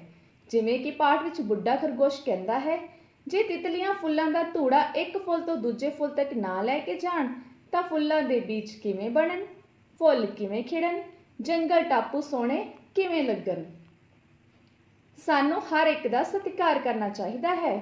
ਬੱਚਿਓ, ਜੇਕਰ ਅਸੀਂ ਚਾਹੁੰਦੇ ਹਾਂ ਕਿ ਦੂਸਰੇ ਸਾਡਾ ਸਤਿਕਾਰ ਕਰਨ ਤਾਂ ਸਾਨੂੰ ਸਭ ਦਾ ਸਤਿਕਾਰ ਕਰਨਾ ਚਾਹੀਦਾ ਹੈ। ਆਪਣੇ ਤੋਂ ਵੱਡਿਆਂ ਦੇ ਨਾਲ ਛੋਟਿਆਂ ਦਾ ਵੀ ਸਤਿਕਾਰ ਕਰੋ। ਜਿਵੇਂ ਕਿ ਇਸ ਪਾਠ ਵਿੱਚ ਸਤਰੰਗੀ ਤਿਤਲੀ ਬੁੱਢੇ ਖਰਗੋਸ਼ ਨੂੰ ਬਾਬਾ ਖਰਗੋਸ਼ ਕਹਿੰਦੀ ਹੈ। ਹਰ ਜੀਵ ਜੰਤੂ ਅੰਦਰ ਮੁਕਾਬਲੇ ਦੀ ਉਸਾਰੂ ਭਾਵਨਾ ਹੋਣੀ ਚਾਹੀਦੀ ਹੈ। ਬੱਚਿਓ, ਮੁਕਾਬਲੇ ਦੀ ਉਸਾਰੂ ਭਾਵਨਾ ਇੱਕ ਬਹੁਤ ਵਧੀਆ ਆਦਤ ਹੈ। ਜਿਵੇਂ ਕਿ ਇਸ ਪਾਠ ਵਿੱਚ ਜਦੋਂ ਡੱਬਾ ਖਰਗੋਸ਼ ਤੇ ਸਤਰੰਗੀ ਤਿਤਲੀ ਮੁਕਾਬਲਾ ਕਰਦੇ ਹਨ ਤਾਂ ਡੱਬਾ ਖਰਗੋਸ਼ ਝੀਲ ਦੇ ਕਿਨਾਰੇ ਜਾ ਕੇ ਬੈਠ ਜਾਂਦਾ ਹੈ, ਕਿਉਂਕਿ ਉਸਨੂੰ ਤੈਰਨਾ ਨਹੀਂ ਆਉਂਦਾ ਸੀ। ਪਰ ਸਤਰੰਗੀ ਤਿਤਲੀ ਉਸਨੂੰ ਕਹਿੰਦੀ ਹੈ, ਕੋਈ ਗੱਲ ਨਹੀਂ, ਤੂੰ ਉੱਤੋਂ ਦੀ ਵੱਲ ਦੇ ਕੇ ਝੀਲ ਦੇ ਅਗਲੇ ਪਾਰ ਪਹੁੰਚ, ਉੱਥੇ ਆਪਾਂ ਮੁਕਾਬਲਾ ਫਿਰ ਸ਼ੁਰੂ ਕਰ ਲਵਾਂਗੇ। ਆਪਣੀ ਗਲਤੀ ਮੰਨ ਲੈਣਾ ਇੱਕ ਚੰਗਾ ਗੁਣ ਹੈ। ਕਈ ਵਾਰ ਜੀਵਨ ਵਿੱਚ ਸਾਡੇ ਕੋਲੋਂ ਜਾਣੇ ਅਣਜਾਣੇ ਵਿੱਚ ਬਹੁਤ ਸਾਰੀਆਂ ਗਲਤੀਆਂ ਹੋ ਜਾਂਦੀਆਂ ਹਨ, ਪਰ ਜੇਕਰ ਅਸੀਂ ਆਪਣੀ ਗਲਤੀ ਮੰਨ ਲੈਂਦੇ ਹਾਂ ਤਾਂ ਇਹ ਇੱਕ ਬਹੁਤ ਵਧੀਆ ਆਦਤ ਹੈ। ਜਿਵੇਂ ਕਿ ਇਸ ਪਾਠ ਦੇ ਅੰਤ ਵਿੱਚ ਡੱਬਾ ਖਰਗੋਸ਼ ਆਪਣੀ ਗਲਤੀ ਮੰਨ ਲੈਂਦਾ ਹੈ ਤੇ ਉਸ ਗਲਤੀ ਤੇ ਸ਼ਰਮਿੰਦਾ ਵੀ ਹੁੰਦਾ ਹੈ। ਬੱਚਿਓ, ਇਹ ਸਨ ਚੰਗੀਆਂ ਆਦਤਾਂ ਜੋ ਆਪਾਂ ਇਸ ਪਾਠ ਵਿੱਚੋਂ ਸਿੱਖੀਆਂ। ਹੁਣ ਆਪਾਂ ਇੱਕ ਵਾਰ ਇਹਨਾਂ ਚੰਗੀਆਂ ਆਦਤਾਂ ਦੀ ਦੁਹਰਾਈ ਕਰ ਲੈਂਦੇ ਹਾਂ। ਸਾਨੂੰ ਆਪਣੇ ਆਪ ਉੱਤੇ ਘੁਮੰਡ ਨਹੀਂ ਕਰਨਾ ਚਾਹੀਦਾ। ਕਿਸੇ ਵੀ ਜੀਵ ਜੰਤੂ ਨੂੰ ਫਜ਼ੂਲ ਨਹੀਂ ਸਮਝਣਾ ਚਾਹੀਦਾ। ਹਰ ਇੱਕ ਜੀਵ ਜੰਤੂ ਦੇ ਚੰਗੇ ਗੁਣ ਦੀ ਕਦਰ ਕਰਨੀ ਚਾਹੀਦੀ ਹੈ। ਸਾਨੂੰ ਸਭ ਨਾਲ ਰਲ ਮਿਲ ਕੇ ਰਹਿਣਾ ਚਾਹੀਦਾ ਹੈ। ਸਾਨੂੰ ਹਰ ਇੱਕ ਦਾ ਸਤਿਕਾਰ ਕਰਨਾ ਚਾਹੀਦਾ ਹੈ। ਸਾਡੇ ਅੰਦਰ ਮੁਕਾਬਲੇ ਦੀ ਉਸਾਰੂ ਭਾਵਨਾ ਹੋਣੀ ਚਾਹੀਦੀ ਹੈ। ਆਪਣੀ ਗਲਤੀ ਮੰਨ ਲੈਣਾ ਇੱਕ ਚੰਗਾ ਗੁਣ ਹੈ। ਬੱਚਿਓ, ਹੁਣ ਸਮਾਂ ਹੈ ਘਰ ਦੇ ਕੰਮ ਦਾ। ਆਪ ਸਭ ਨੇ ਇਸ ਪਾਠ ਵਿੱਚ ਬਹੁਤ ਸਾਰੀਆਂ ਚੰਗੀਆਂ ਆਦਤਾਂ ਸਿੱਖੀਆਂ ਹਨ। ਤੁਸੀਂ ਸਭ ਨੇ ਇਸ ਤੋਂ ਇਲਾਵਾ ਕੋਈ 5 ਚੰਗੀਆਂ ਆਦਤਾਂ ਦੀ ਸੂਚੀ ਤਿਆਰ ਕਰਨੀ ਹੈ ਤੇ ਉਸ ਨੂੰ ਬਹੁਤ ਹੀ ਸੁੰਦਰ ਮੋਤੀਆਂ ਵਰਗੀ ਲਿਖਾਈ ਵਿੱਚ ਆਪਣੀ ਕਾਪੀ ਉੱਪਰ ਲਿਖਣਾ ਹੈ। ਪਿਆਰੇ ਬੱਚਿਓ, ਜਮਾਤ 5ਵੀਂ ਵਿਸ਼ਾ ਗਣਿਤ ਵਿੱਚ ਸਾਡਾ ਅੱਜ ਦਾ ਉਪ ਵਿਸ਼ਾ ਹੈ ਵੱਖ-ਵੱਖ ਤਰੀਕੇ ਨਾਲ ਗੁਣਾ ਸਿੱਖਣਾ। ਆਜੋ ਸਿੱਖੀਏ ਗੁਣਾ। ਪਿਆਰੇ ਬੱਚਿਓ, ਇਹ ਹਰਜੋਤ ਹੈ। ਹਰਜੋਤ ਨੂੰ ਉਸਦੇ ਪਿਤਾ ਜੀ ਨੇ 12 ਰੁਪਏ ਦੇ ਦਿੱਤੇ ਅਤੇ ਹਰਜੋਤ ਦੇ ਮਾਤਾ ਜੀ ਨੇ ਵੀ ਉਸਨੂੰ 12 ਰੁਪਏ ਹੋਰ ਦਿੱਤੇ। ਹਰਜੋਤ ਨੂੰ ਉਸਦੇ ਵੱਡੇ ਭਰਾ ਨੇ ਵੀ 12 ਰੁਪਏ ਦੇ ਦਿੱਤੇ। ਪਿਆਰੇ ਬੱਚਿਓ, ਹੁਣ ਆਪਾਂ ਦੇਖਦੇ ਹਾਂ ਕਿ ਹਰਜੋਤ ਕੋਲ ਕਿੰਨੇ ਰੁਪਏ ਹਨ। ਹਰਜੋਤ ਕੋਲ 12 ਜਮਾ 12 24 ਜਮਾ 12 ਬਰਾਬਰ 36 ਰੁਪਏ ਹਨ। ਬੱਚਿਓ, ਇਸ ਨੂੰ ਆਪਾਂ ਇਸ ਤਰ੍ਹਾਂ ਵੀ ਕਹਿ ਸਕਦੇ ਹਾਂ 12 ਤੀਆ 36। ਆਪਾਂ ਹਰਜੋਤ ਦੇ ਰੁਪਈਆਂ ਵਿੱਚੋਂ 10 ਰੁਪਏ ਦੇ ਨੋਟ ਅਲੱਗ ਕਰ ਲੈਂਦੇ ਹਾਂ ਅਤੇ 2 ਰੁਪਏ ਦੇ ਨੋਟ ਅਲੱਗ ਕਰ ਲੈਂਦੇ ਹਾਂ। ਹਰਜੋਤ ਕੋਲ 10 ਰੁਪਏ ਦੇ 3 ਨੋਟ ਅਤੇ 2 ਰੁਪਏ ਦੇ ਵੀ 3 ਨੋਟ ਹਨ। ਇਸ ਦਾ ਮਤਲਬ ਹਰਜੋਤ ਕੋਲ 10 ਜਮਾ 10 20 ਜਮਾ 10 30 ਅਤੇ 2 जमा 2 4 जमा 2 6 उस कोल 30 जमा 6 बराबर 36 रुपए ਹਨ। ਹਰਜੋਤ ਕੋਲ 3 ਵਾਰ 12 ਰੁਪਏ ਹਨ, ਇਸ ਲਈ ਅਸੀਂ ਕਹਿ ਸਕਦੇ ਹਾਂ 12 ਤੀਆ 36। ਬੱਚਿਓ ਹੁਣ ਗੁਣਾ ਕਰਨ ਦਾ ਦੂਜਾ ਤਰੀਕਾ ਸਿੱਖਦੇ ਹਾਂ। ਬੱਚਿਓ ਮੈਂ ਇਹਨਾਂ 10 ਖੜਵੀਆਂ ਪੱਟੀਆਂ ਦੇ ਉੱਪਰ ਇੱਕ ਲੇਟਵੀਂ ਪੱਟੀ, ਦੂਸਰੀ ਲੇਟਵੀਂ ਪੱਟੀ ਤੇ ਫਿਰ ਤੀਸਰੀ ਲੇਟਵੀਂ ਪੱਟੀ ਰੱਖੀ ਤਾਂ ਸਾਨੂੰ 10 ਗੁਣਾ 3 ਬਰਾਬਰ 30 ਕਾਟ ਬਿੰਦੂ ਪ੍ਰਾਪਤ ਹੋਏ। ਜਦੋਂ ਮੈਂ ਇਹਨਾਂ 2 ਖੜਵੀਆਂ ਪੱਟੀਆਂ ਦੇ ਉੱਪਰ ਇੱਕ ਲੇਟਵੀਂ ਪੱਟੀ, ਦੂਸਰੀ ਲੇਟਵੀਂ ਪੱਟੀ ਅਤੇ ਫਿਰ ਤੀਸਰੀ ਲੇਟਵੀਂ ਪੱਟੀ ਰੱਖੀ ਤਾਂ ਇਹਨਾਂ ਤੇ ਮੈਨੂੰ 2 ਗੁਣਾ 3 ਬਰਾਬਰ 6 ਕਾਟ ਬਿੰਦੂ ਪ੍ਰਾਪਤ ਹੋਏ। ਬੱਚਿਓ ਸਾਡੇ ਕੋਲ ਇਸ ਪਾਸੇ 30 ਦੂਜੇ ਪਾਸੇ 6 ਕਾਟ ਬਿੰਦੂ ਹਨ। ਇਸ ਦਾ ਮਤਲਬ 30 ਜਮਾ 6 ਬਰਾਬਰ 36 ਕਾਟ ਬਿੰਦੂ ਹਨ। ਜਦੋਂ ਇਹਨਾਂ 2 ਖੜਵੀਆਂ ਪੱਟੀਆਂ ਨੂੰ ਵੀ 10 ਖੜਵੀਆਂ ਪੱਟੀਆਂ ਨਾਲ ਮਿਲਾ ਦਿੱਤਾ ਤਾਂ ਸਾਡੇ ਕੋਲ 12 ਅਤੇ 3 ਭਾਵ 12 ਗੁਣਾ 3 ਬਰਾਬਰ 36 ਕਾਟ ਬਿੰਦੂ ਹਨ। 30 ਵੀ 36 ਉੱਤਰ ਆਇਆ ਸੀ। ਬੱਚਿਓ ਇਸ ਪ੍ਰਕਾਰ ਅਸੀਂ ਸੰਖਿਆ ਨੂੰ ਤੋੜ ਕੇ ਗੁਣਾ ਕਰਨੀ ਸਿੱਖੀ ਹੈ। ਕਾਟ ਬਿੰਦੂਆਂ ਨੂੰ ਖਾਨਿਆਂ 'ਚ ਬਦਲ ਕੇ ਗੁਣਾ ਕਰਨੀ ਸਿੱਖਦੇ ਹਾਂ। ਸਾਡੇ ਕੋਲ ਖੱਬੇ ਤੋਂ ਸੱਜੇ ਪਾਸੇ ਵੱਲ 1 2 3 4 5 6 7 8 9 10 ਖਾਨੇ, ਉੱਪਰ ਤੋਂ ਹੇਠਾਂ ਵੱਲ 3 ਖਾਨੇ ਹਨ। ਇਸੇ ਪ੍ਰਕਾਰ 2 ਖਾਨੇ ਅਤੇ ਉੱਪਰ ਤੋਂ ਥੱਲੇ 3 ਖਾਨੇ ਹਨ। ਬੱਚਿਓ ਸਾਡੇ ਕੋਲ 10 ਗੁਣਾ 3 ਬਰਾਬਰ 30 ਖਾਨੇ ਅਤੇ ਇਸ ਪਾਸੇ 2 ਗੁਣਾ 3 ਬਰਾਬਰ 6 ਖਾਨੇ ਹਨ। ਪਿਆਰੇ ਬੱਚਿਓ ਸਾਡੇ ਕੋਲ 30 ਜਮਾ 6 ਬਰਾਬਰ 36 ਖਾਨੇ ਹਨ। ਬੱਚਿਓ ਜਦੋਂ ਮੈਂ ਇਹਨਾਂ 2 ਖਾਨਿਆਂ ਦੀਆਂ ਲਾਈਨਾਂ ਨੂੰ ਵੀ 10 ਖਾਨਿਆਂ ਦੀਆਂ 3 ਲਾਈਨਾਂ ਨਾਲ ਜੋੜ ਦਿੱਤਾ ਤਾਂ ਸਾਡੇ ਕੋਲ 12 ਗੁਣਾ 3 ਬਰਾਬਰ 36 ਖਾਨੇ ਹਨ। ਇਸ ਪ੍ਰਕਾਰ ਬੱਚਿਓ ਅਸੀਂ ਸੰਖਿਆ ਨੂੰ ਪਹਿਲਾਂ ਤੋੜ ਕੇ ਫਿਰ ਜੋੜ ਕੇ ਗੁਣਾ ਸਿੱਖੇ। ਸਾਡੇ ਕੋਲ 10 ਅਤੇ 2 ਖਾਨਿਆਂ ਦੀਆਂ 3 ਲਾਈਨਾਂ ਹਨ। ਇਸ ਦਾ ਮਤਲਬ ਅਸੀਂ 10 ਜਮਾ 2 12 ਦੀ ਗੁਣਾ ਕਰ ਰਹੇ ਹਾਂ। ਅਸੀਂ 12 ਨੂੰ 10 ਅਤੇ 2 ਵਿੱਚ ਤੋੜ ਲਿਆ ਹੈ। 10 ਤੀਆ 30, 2 ਤੀਏ 6। ਸਾਡੇ ਕੋਲ 30 ਜਮਾ 6 ਬਰਾਬਰ ਹੈ 36। ਅਸੀਂ ਕਿਸ ਦੀ ਗੁਣਾ ਕੀਤੀ ਹੈ? 10 ਅਤੇ 2 ਦੀ। 10 ਜਮਾ 2 ਬਰਾਬਰ 12। ਪਿਆਰੇ ਬੱਚਿਓ ਅਸੀਂ 12 ਨੂੰ 10 ਅਤੇ 2 ਵਿੱਚ ਤੋੜ ਕੇ ਗੁਣਾ ਕੀਤੀ ਹੈ। ਪਿਆਰੇ ਬੱਚਿਓ ਇਸ ਪ੍ਰਕਾਰ ਅੱਜ ਆਪਾਂ 4 ਅਲੱਗ-ਅਲੱਗ ਤਰੀਕੇ ਨਾਲ ਗੁਣਾ ਕਰਨੀ ਸਿੱਖੀ ਹੈ। ਸਭ ਤੋਂ ਪਹਿਲਾਂ ਕਰੰਸੀ ਨੋਟਾਂ ਨਾਲ, ਫਿਰ ਉਸ ਤੋਂ ਬਾਅਦ ਅਸੀਂ ਕਾਟ ਬਿੰਦੂਆਂ ਦੀ ਮਦਦ ਦੇ ਨਾਲ, ਫਿਰ ਤੀਸਰੇ ਨੰਬਰ ਤੇ ਅਸੀਂ ਖਾਨੇ ਬਣਾ ਕੇ ਗੁਣਾ ਸਿੱਖੀ ਅਤੇ ਚੌਥੇ ਤਰੀਕੇ ਵਿੱਚ ਅਸੀਂ ਸੰਖਿਆ ਨੂੰ ਤੋੜ ਕੇ ਗੁਣਾ ਕਰਨੀ ਸਿੱਖੀ ਹੈ। ਪਿਆਰੇ ਬੱਚਿਓ ਇਹ ਤਰੀਕਾ ਤੁਸੀਂ ਤੀਜੀ ਅਤੇ ਚੌਥੀ ਜਮਾਤ ਵਿੱਚ ਪਹਿਲਾਂ ਵੀ ਸਿੱਖ ਚੁੱਕੇ ਹੋ। ਘਰ ਦੇ ਕੰਮ ਵਿੱਚ ਤੁਸੀਂ ਬੱਚਿਓ ਇਸੇ ਪ੍ਰਕਾਰ ਕਰੰਸੀ ਨੋਟਾਂ ਦੀ ਮਦਦ ਨਾਲ ਜਾਂ ਫਿਰ ਕਾਟ ਬਿੰਦੂ ਬਣਾ ਕੇ ਅਤੇ ਖਾਨੇ ਬਣਾ ਕੇ ਤੇ ਸੰਖਿਆ ਨੂੰ ਤੋੜ ਕੇ ਕਿਸ ਪ੍ਰਕਾਰ ਗੁਣਾ ਕਰੀਦੀ ਹੈ ਦਾ ਅਭਿਆਸ ਕਰਨਾ ਹੈ। ਪੜ੍ਹਦੇ ਰਹੋ, ਵੱਧਦੇ ਰਹੋ। ਧੰਨਵਾਦ।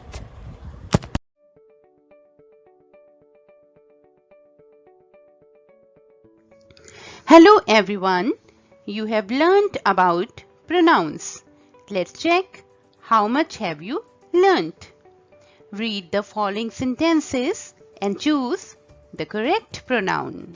The first sentence is Tarun is a good boy.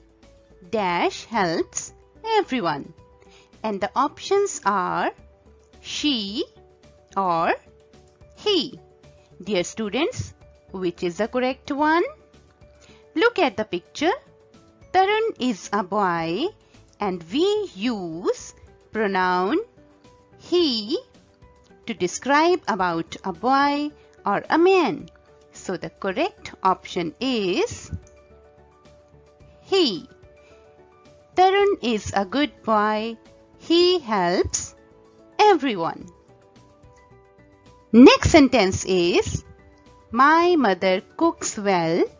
Dash is baking a cake for me. And the options are she or he. Now in this picture, the woman is baking a cake. We use pronoun she for a girl and a woman.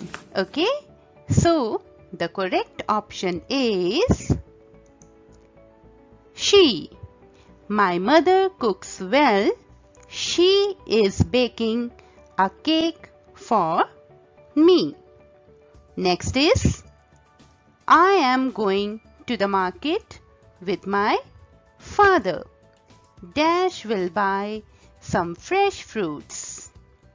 The given options are they or we. Dear students, here I am talking about myself and my father.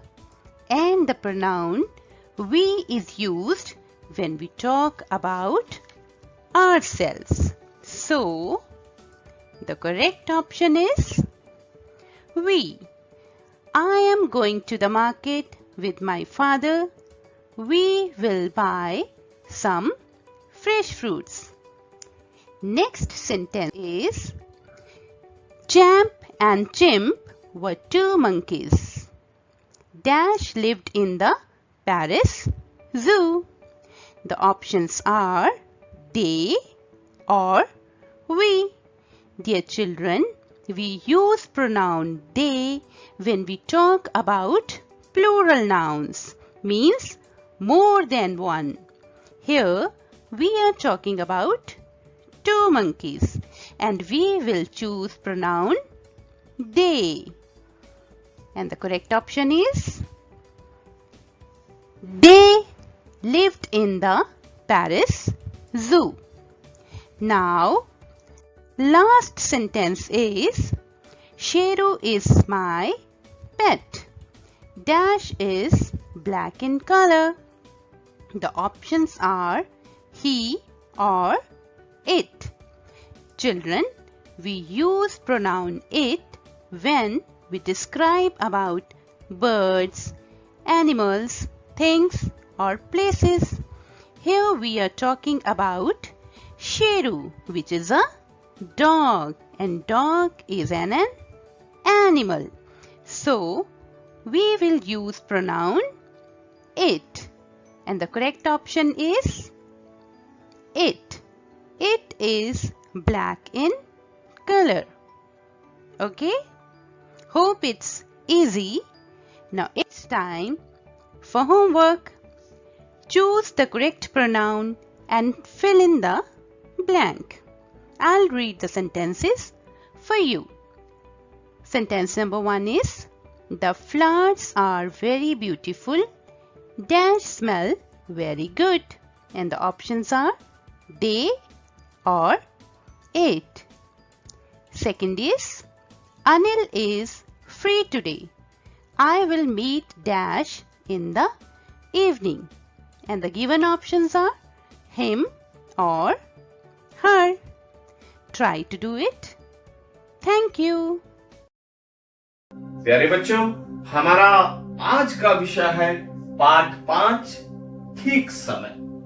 प्यारे बच्चों, अगर आज आप यह विचार जरा गंभीरता से सुन लेते हो तो हमारे जीवन में परिवर्तन होना तय है।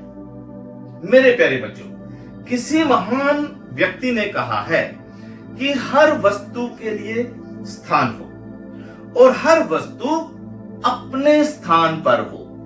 बिल्कुल वैसे ही हर कार्य का समय हो और हर कार्य अपने समय पर हो। मेरे प्यारे बच्चों, धरती और समय, इनके कुछ ऐसे विशेष गुण हैं जो आपस में मिलते हैं। धरती सदैव गतिमान रहती है और समय भी सदैव गतिमान रहता है। ये दोनों कभी नहीं रुकते। दूसरी बात, जो धरती माता में हम बीज बो देते हैं, वो बीज समय आने पर हमें फसल के रूप में काटने पड़ते हैं। बिल्कुल वैसे ही जिस समय हम जैसा कर्म करते हैं, भाव जैसा कार्य करते हैं, चाहे अच्छा और चाहे बुरा कार्य, उसका नतीजा समय आने पर हमें भुगतना पड़ता है, हमें सहन करना पड़ता है। तो इन सब चीजों का संबंध हमारे जीवन के साथ है। तो बात सीखने वाली यह है कि हमें समय का सदुपयोग करना चाहिए। और हमें समय का सदुपयोग कैसे करना चाहिए? मेरे प्यारे बच्चों, समय का सदुपयोग जीवन है और समय का दुरुपयोग पतन है। समय का सदुपयोग जीत है और समय का दुरुपयोग मानो कि हार है। ऐसा भ्रम रहता है कि हम गलत कार्य करके, समय का दुरुपयोग करके कुछ अच्छा प्राप्त कर लेंगे, तो ऐसी बात अपने दिमाग से हमें निकाल देनी चाहिए। अच्छा करेंगे, अच्छा मिलेगा। दुरुपयोग करेंगे तो हमें बुरा मिलेगा। इस चीज को हम कैसे अपने जीवन में लाएं?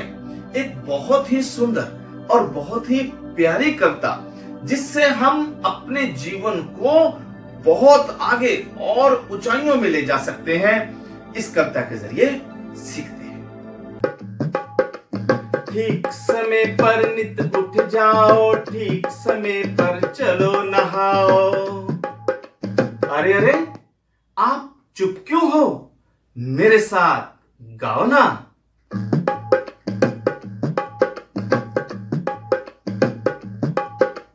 ठीक समय पर नित उठ जाओ, ठीक समय पर चलो नहाओ। ठीक समय पर नित उठ जाओ, ठीक समय पर चलो नहाओ। ठीक समय पर नित उठ जाओ, ठीक समय पर चलो नहाओ। ठीक समय पर नित उठ जाओ, ठीक समय पर चलो नहाओ। ठीक समय पर खाना खाओ, ठीक समय पर पढ़ने जाओ। ठीक समय पर खाना खाओ, ठीक समय पर पढ़ने जाओ। ठीक समय पर मौज उड़ाओ, ठीक समय पर गाना गाओ। ठीक समय पर मौज उड़ाओ, ठीक समय पर गाना गाओ। ठीक समय पर सब कर पाओ तो तुम बहुत बड़े कहलाओ। ठीक समय पर सब कर पाओ तो तुम बहुत बड़े कहलाओ। ठीक समय पर सब कर पाओ तो तुम बहुत बड़े कहलाओ। ठीक समय पर सब कर पाओ तो तुम बहुत बड़े कहलाओ। शाबाश बच्चों, आज आप यही कविता गाकर याद करेंगे। धन्यवाद। ठीक समय पर नित उठ जाओ, ठीक समय पर चलो नहाओ। ठीक समय पर नित उठ जाओ, ठीक समय पर चलो नहाओ। ठीक समय पर नित उठ जाओ, ठीक समय पर चलो नहाओ। ठीक समय पर नित उठ जाओ, ठीक समय पर चलो नहाओ, ठीक समय पर खाना खाओ, ठीक समय पर पढ़ने जाओ, ठीक समय पर खाना खाओ, ठीक समय पर पढ़ने जाओ, ठीक समय पर मौज उड़ाओ, ठीक समय पर गाना गाओ, ठीक समय पर मौज उड़ाओ, ठीक समय पर गाना गाओ, ठीक समय पर जब कर पाओ तो तुम बहुत बड़े कहलाओ, ठीक समय पर सब कर पाओ तो तुम बहुत बड़ी कहलाओ, तो तुम बहुत बड़ी कहलाओ, हाँ तुम बहुत बड़ी कहलाओ।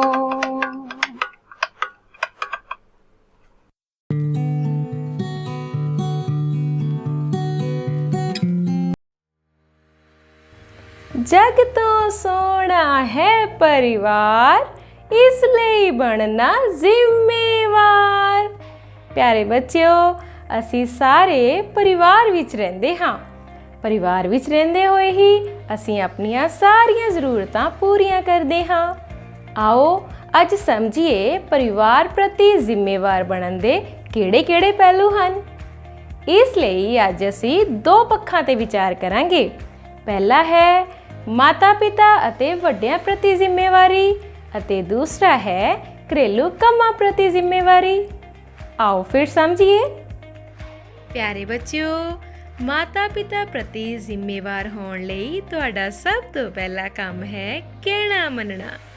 ਜੋ ਵੱਡੇ ਤੁਹਾਨੂੰ ਕਹਿੰਦੇ ਹਨ, ਉਹਨਾਂ ਦਾ ਕਹਿਣਾ ਮੰਨਦੇ ਹੋਏ ਹੀ ਕੰਮ ਕਰੋ। ਕਹੀ ਗੱਲ ਦਾ ਵਿਰੋਧ ਜਾਂ ਗੁੱਸਾ ਨਾ ਕਰਨਾ। ਬੱਚਿਓ, ਵੱਡੇ ਜੇਕਰ ਸਾਨੂੰ ਕਿਸੇ ਕੰਮ ਤੋਂ ਰੋਕਦੇ ਹਨ, ਇਸ ਦਾ ਮਤਲਬ ਹੈ ਉਹ ਸਾਡੀ ਭਲਾਈ ਚਾਹੁੰਦੇ ਹਨ। ਇਸ ਲਈ ਉਹਨਾਂ ਦੀ ਰੋਕ ਟੋਕ ਦਾ ਕਦੀ ਬੁਰਾ ਨਹੀਂ ਮਨਾਉਣਾ, ਸਗੋਂ ਉਹਨਾਂ ਦੀ ਸਲਾਹ ਮੰਨਣੀ ਹੈ। ਕਹੀ ਗੱਲ ਧਿਆਨ ਵਿੱਚ ਰੱਖਣਾ। ਜਦੋਂ ਵੱਡੇ ਤੁਹਾਨੂੰ ਕੋਈ ਗੱਲ ਸਮਝਾਉਂਦੇ ਹਨ ਤਾਂ ਉਹਨਾਂ ਦੀ ਗੱਲ ਨੂੰ ਹਮੇਸ਼ਾ ਚੇਤੇ ਵਿੱਚ ਰੱਖਣਾ ਹੈ, ਕਿਉਂਕਿ ਉਹਨਾਂ ਦੁਆਰਾ ਦੱਸੀਆਂ ਹੋਈਆਂ ਗੱਲਾਂ ਹੀ ਭਵਿੱਖ ਵਿੱਚ ਸਾਡੀ ਅਗਵਾਈ ਕਰਦੀਆਂ ਹਨ। ਪਿਆਰੇ ਬੱਚਿਓ, ਦੂਸਰਾ ਪੱਖ ਹੈ ਘਰੇਲੂ ਕੰਮਾਂ ਪ੍ਰਤੀ ਜ਼ਿੰਮੇਵਾਰੀ ਦਾ। ਇਸ ਲਈ ਸਭ ਤੋਂ ਪਹਿਲੀ ਗੱਲ ਜੋ ਤੁਸੀਂ ਧਿਆਨ ਵਿੱਚ ਰੱਖਣੀ ਹੈ, ਸਮੇਂ ਸਿਰ ਉੱਠਣਾ। ਹਾਂਜੀ ਬੱਚਿਓ, ਹਮੇਸ਼ਾ ਸਮੇਂ ਸਿਰ ਉੱਠੋ। ਇਸ ਤਰ੍ਹਾਂ ਸਾਰੇ ਕੰਮ ਸਮੇਂ ਤੇ ਹੋ ਜਾਂਦੇ ਹਨ। ਤੁਸੀਂ ਸੁਣਿਆ ਹੈ ਨਾ, ਸਮਾਂ ਉਹਨਾਂ ਦੀ ਕਦਰ ਕਰਦਾ ਹੈ ਜੋ ਸਮੇਂ ਦੀ ਕਦਰ ਕਰਦੇ ਹਨ। ਦੂਜੀ ਗੱਲ, ਸਰੀਰ ਦੀ ਸਫਾਈ। ਅਸੀਂ ਸਰੀਰ ਨੂੰ ਸਾਫ਼ ਸੁਥਰਾ ਰੱਖਣ ਦੀਆਂ ਸਾਰੀਆਂ ਚੰਗੀਆਂ ਆਦਤਾਂ ਅਪਣਾਉਣੀਆਂ, ਜਿਵੇਂ ਰੋਜ਼ ਨਹਾਉਣਾ, ਬੁਰਸ਼ ਕਰਨਾ, ਸਾਫ਼ ਸੁਥਰੇ ਕੱਪੜੇ ਪਹਿਨਣਾ। ਤੀਜੀ ਗੱਲ, ਘਰ ਦੀ ਸਾਂਭ ਸੰਭਾਲ। ਪਿਆਰੇ ਬੱਚਿਓ, ਘਰ ਦੀਆਂ ਵਸਤੂਆਂ ਨੂੰ ਹਮੇਸ਼ਾ ਸਹੀ ਟਿਕਾਣੇ ਤੇ ਰੱਖਣਾ ਹੈ ਤੇ ਉਹਨਾਂ ਨੂੰ ਸਾਫ਼ ਸੁਥਰਾ ਵੀ ਰੱਖਣਾ ਹੈ। ਇਹ ਵੀ ਸਾਡੀ ਜ਼ਿੰਮੇਵਾਰੀ ਹੈ। ਸੋ ਬੱਚਿਓ, ਇਸ ਤਰ੍ਹਾਂ ਅਸੀਂ ਆਪਣੇ ਵੱਡਿਆਂ ਮਾਤਾ-ਪਿਤਾ ਪ੍ਰਤੀ ਜ਼ਿੰਮੇਵਾਰ ਅਤੇ ਆਪਣੇ ਘਰੇਲੂ ਕੰਮਾਂ ਪ੍ਰਤੀ ਜ਼ਿੰਮੇਵਾਰ ਹੋ ਸਕਦੇ ਹਾਂ। ਪਿਆਰੇ ਬੱਚਿਓ, ਸਾਨੂੰ ਪੂਰੀ ਉਮੀਦ ਹੈ ਕਿ ਤੁਸੀਂ ਜ਼ਿੰਮੇਵਾਰੀ ਦੇ ਖੇਤਰ ਨੂੰ ਚੰਗੀ ਤਰ੍ਹਾਂ ਸਮਝ ਲਿਆ ਹੈ। ਹੁਣ ਤੁਹਾਡਾ ਘਰ ਦਾ ਕੰਮ ਇਹ ਹੈ ਕਿ ਅਜਿਹੇ ਹੋਰ ਕੰਮਾਂ ਦੀ ਇੱਕ ਸੂਚੀ ਤਿਆਰ ਕਰੋ ਜੋ ਤੁਹਾਨੂੰ ਪਰਿਵਾਰ ਪ੍ਰਤੀ ਜ਼ਿੰਮੇਵਾਰ ਬਣਾਉਂਦੇ ਹਨ। ਧੰਨਵਾਦ। ਬਹੁਤ ਹੀ ਸਤਿਕਾਰਯੋਗ ਅਧਿਆਪਕ ਸਾਹਿਬਾਨ ਅਤੇ ਪਿਆਰੇ ਵਿਦਿਆਰਥੀਓ, ਸਾਰਿਆਂ ਨੂੰ ਪਿਆਰ ਭਰੀ ਸਤਿ ਸ੍ਰੀ ਅਕਾਲ। ਹਾਂ ਬੱਚੇ, ਪੰਜਾਬੀ ਦੀ ਲਿਖਾਈ ਬਾਰੇ ਆਪਾਂ ਗੱਲ ਕਰਦੇ ਪਏ ਹਾਂ ਔਰ 7ਵੇਂ ਸੈੱਟ ਦੇ ਦੂਜੇ ਅੱਖਰ ਸੱਸਾ ਦੇ ਉੱਤੇ ਆਪਾਂ ਪਹੁੰਚ ਚੁੱਕੇ ਹਾਂ। ਸਾਰੇ ਬੱਚੇ ਧਿਆਨ ਦੇ ਨਾਲ ਦੇਖੋ ਬੇਟਾ, ਅੱਖਰ ਸੱਸਾ ਦੀ ਬਣਤਰ ਅਸੀਂ ਕਿਸ ਤਰ੍ਹਾਂ ਬਣਾਉਣੀ ਹੈ। 7ਵੇਂ ਸੈੱਟ ਦਾ ਦੂਜਾ ਅੱਖਰ ਸੱਸਾ। ਤਾਂ ਸਭ ਤੋਂ ਪਹਿਲਾਂ ਬੇਟਾ, ਜਿੰਨੀ ਅਸੀਂ ਅੱਖਰ ਦੀ ਚੌੜਾਈ ਲੈਣੀ ਆ, ਅੰਦਾਜ਼ੇ ਨਾਲ ਉੱਪਰਲੇ ਪਾਸੇ ਅਸੀਂ ਉੱਪਰਲੀ ਰੇਖਾ ਦੇ ਉੱਤੇ ਇੱਕ ਰੇਖਾ ਖਿੱਚ ਲੈਣੀ ਆ ਅੱਖਰ ਸੱਸਾ ਦੇ ਲਈ। ਉਹਦੇ ਤੋਂ ਬਾਅਦ ਦੇ ਵਿੱਚ ਇਸ ਪਾਸਿਓਂ ਹਲਕਾ ਜਿਹਾ ਥੋੜਾ ਜਿਹਾ ਅੰਦਰਲੇ ਪਾਸਿਓਂ ਫਿਰ ਬੇਟਾ ਉਹੀ ਪੱਪੇ ਵਾਲਾ ਸਟੈਪ ਜਾਂ ਮੰਮੇ ਵਾਲਾ ਸਟੈਪ, ਪਰ ਇਹਦੇ 'ਚ ਅਸੀਂ ਥੱਲੇ ਆਉਨੇ ਆ। ਹਲਕੀ ਜਿਹੀ ਅੰਦਰ ਨੂੰ ਕਰਵ ਦਿੰਦੇ ਹੋਏ ਅਸੀਂ ਬੇਟਾ ਥੱਲੇ ਆ ਗਏ। ਇੱਥੇ ਧਿਆਨ ਰੱਖਣਾ ਬੇਟਾ, ਆਹ ਪੁਆਇੰਟ ਹੇਠਲੀ ਲਾਈਨ ਤੇ ਟੱਚ ਨਹੀਂ ਕਰਨਾ, ਔਰ ਇੱਥੋਂ ਹਲਕਾ ਜਿਹਾ ਘੁਮਾਵ ਦਿੰਦੇ ਹੋਏ ਇਹਨੂੰ ਸਿਆਣਪ ਦੇ ਨਾਲ ਇਸ ਬਿੰਦੂ ਦੇ ਉੱਤੇ ਅੱਖ ਨਾ ਬਣਾਉਂਦੇ ਹੋਏ ਇੱਥੋਂ ਅੱਧ ਤੱਕ ਆ ਜਾਣਾ ਬੇਟਾ। ਔਰ ਇੱਥੋਂ ਅਸੀਂ ਉੱਪਰਲੀ ਰੇਖਾ ਦੇ ਪੈਰਲਲ ਰੇਖਾ ਲੈ ਜਾਣੀ ਹੈ, ਜਿੰਨੀ ਅੱਖਰ ਦੀ ਚੌੜਾਈ ਰੱਖਣੀ ਹੈ। ਉਹਦੇ ਤੋਂ ਬਾਅਦ ਦੇ ਵਿੱਚ ਉੱਪਰਲੇ ਪਾਸੇ ਤੋਂ ਫਿਰ ਅਸੀਂ ਬੇਟਾ 90 ਡਿਗਰੀ ਦੇ ਉੱਤੇ ਰੇਖਾ ਜਿਹੜੀ ਆ ਉਹ ਖਿੱਚ ਕੇ ਥੱਲੇ ਲੈ ਆਵਾਂਗੇ। ਇਹ ਬਣ ਗਿਆ ਸਾਡੇ ਕੋਲੇ ਅੱਖਰ ਸੱਸਾ। ਤਾਂ ਫਿਰ ਧਿਆਨ ਨਾਲ ਦੇਖ ਲਓ ਬੇਟਾ, ਅੱਖਰ ਸੱਸਾ ਦੀ ਬਣਤਰ ਸਭ ਤੋਂ ਪਹਿਲਾਂ ਆਹ ਰੇਖਾ ਲਈ, ਉਹਦੇ ਤੋਂ ਬਾਅਦ ਦੇ ਵਿੱਚ ਹਲਕੀ ਜਿਹੀ ਅੰਦਰ ਨੂੰ ਕਰਵ ਦਿੰਦੇ ਹੋਏ ਥੱਲੇ ਆਹ ਪੁਆਇੰਟ ਉੱਪਰਲੇ ਪੁਆਇੰਟ ਨਾਲੋਂ ਬਾਹਰਲੇ ਪਾਸੇ ਨੂੰ, ਔਰ ਇੱਥੇ ਅੱਖ ਨਾ ਬਣਾਉਂਦੇ ਹੋਏ ਅਸੀਂ ਉੱਪਰ ਆਏ ਸੇਮ ਟਰੈਕ ਦੇ ਉੱਤੇ। ਆਹ ਚੀਜ਼ ਕਾਫੀ ਵੱਡੀ ਹੁੰਦੀ ਹੈ ਇਹਦੀ। ਔਰ ਇੱਥੋਂ ਉੱਪਰਲੀ ਰੇਖਾ ਦੇ ਪੈਰਲਲ ਇੱਧਰ ਨੂੰ ਪੈਨਸਲ ਚੁੱਕ ਲਈ, ਉੱਪਰੋਂ 90 ਡਿਗਰੀ ਦੇ ਥੱਲੇ ਆ ਕੇ ਹੇਠਲੀ ਰੇਖਾ ਦੇ ਨਾਲ ਅਸੀਂ ਜੋੜ ਦੇਵਾਂਗੇ। ਸੋ ਇਹ ਬਣ ਗਿਆ ਅੱਖਰ ਬੱਚੇ ਸਾਡੇ ਕੋਲੇ ਅੱਖਰ ਸੱਸਾ।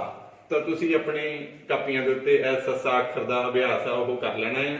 ਤੁਹਾਡਾ ਬਹੁਤ ਬਹੁਤ ਧੰਨਵਾਦ।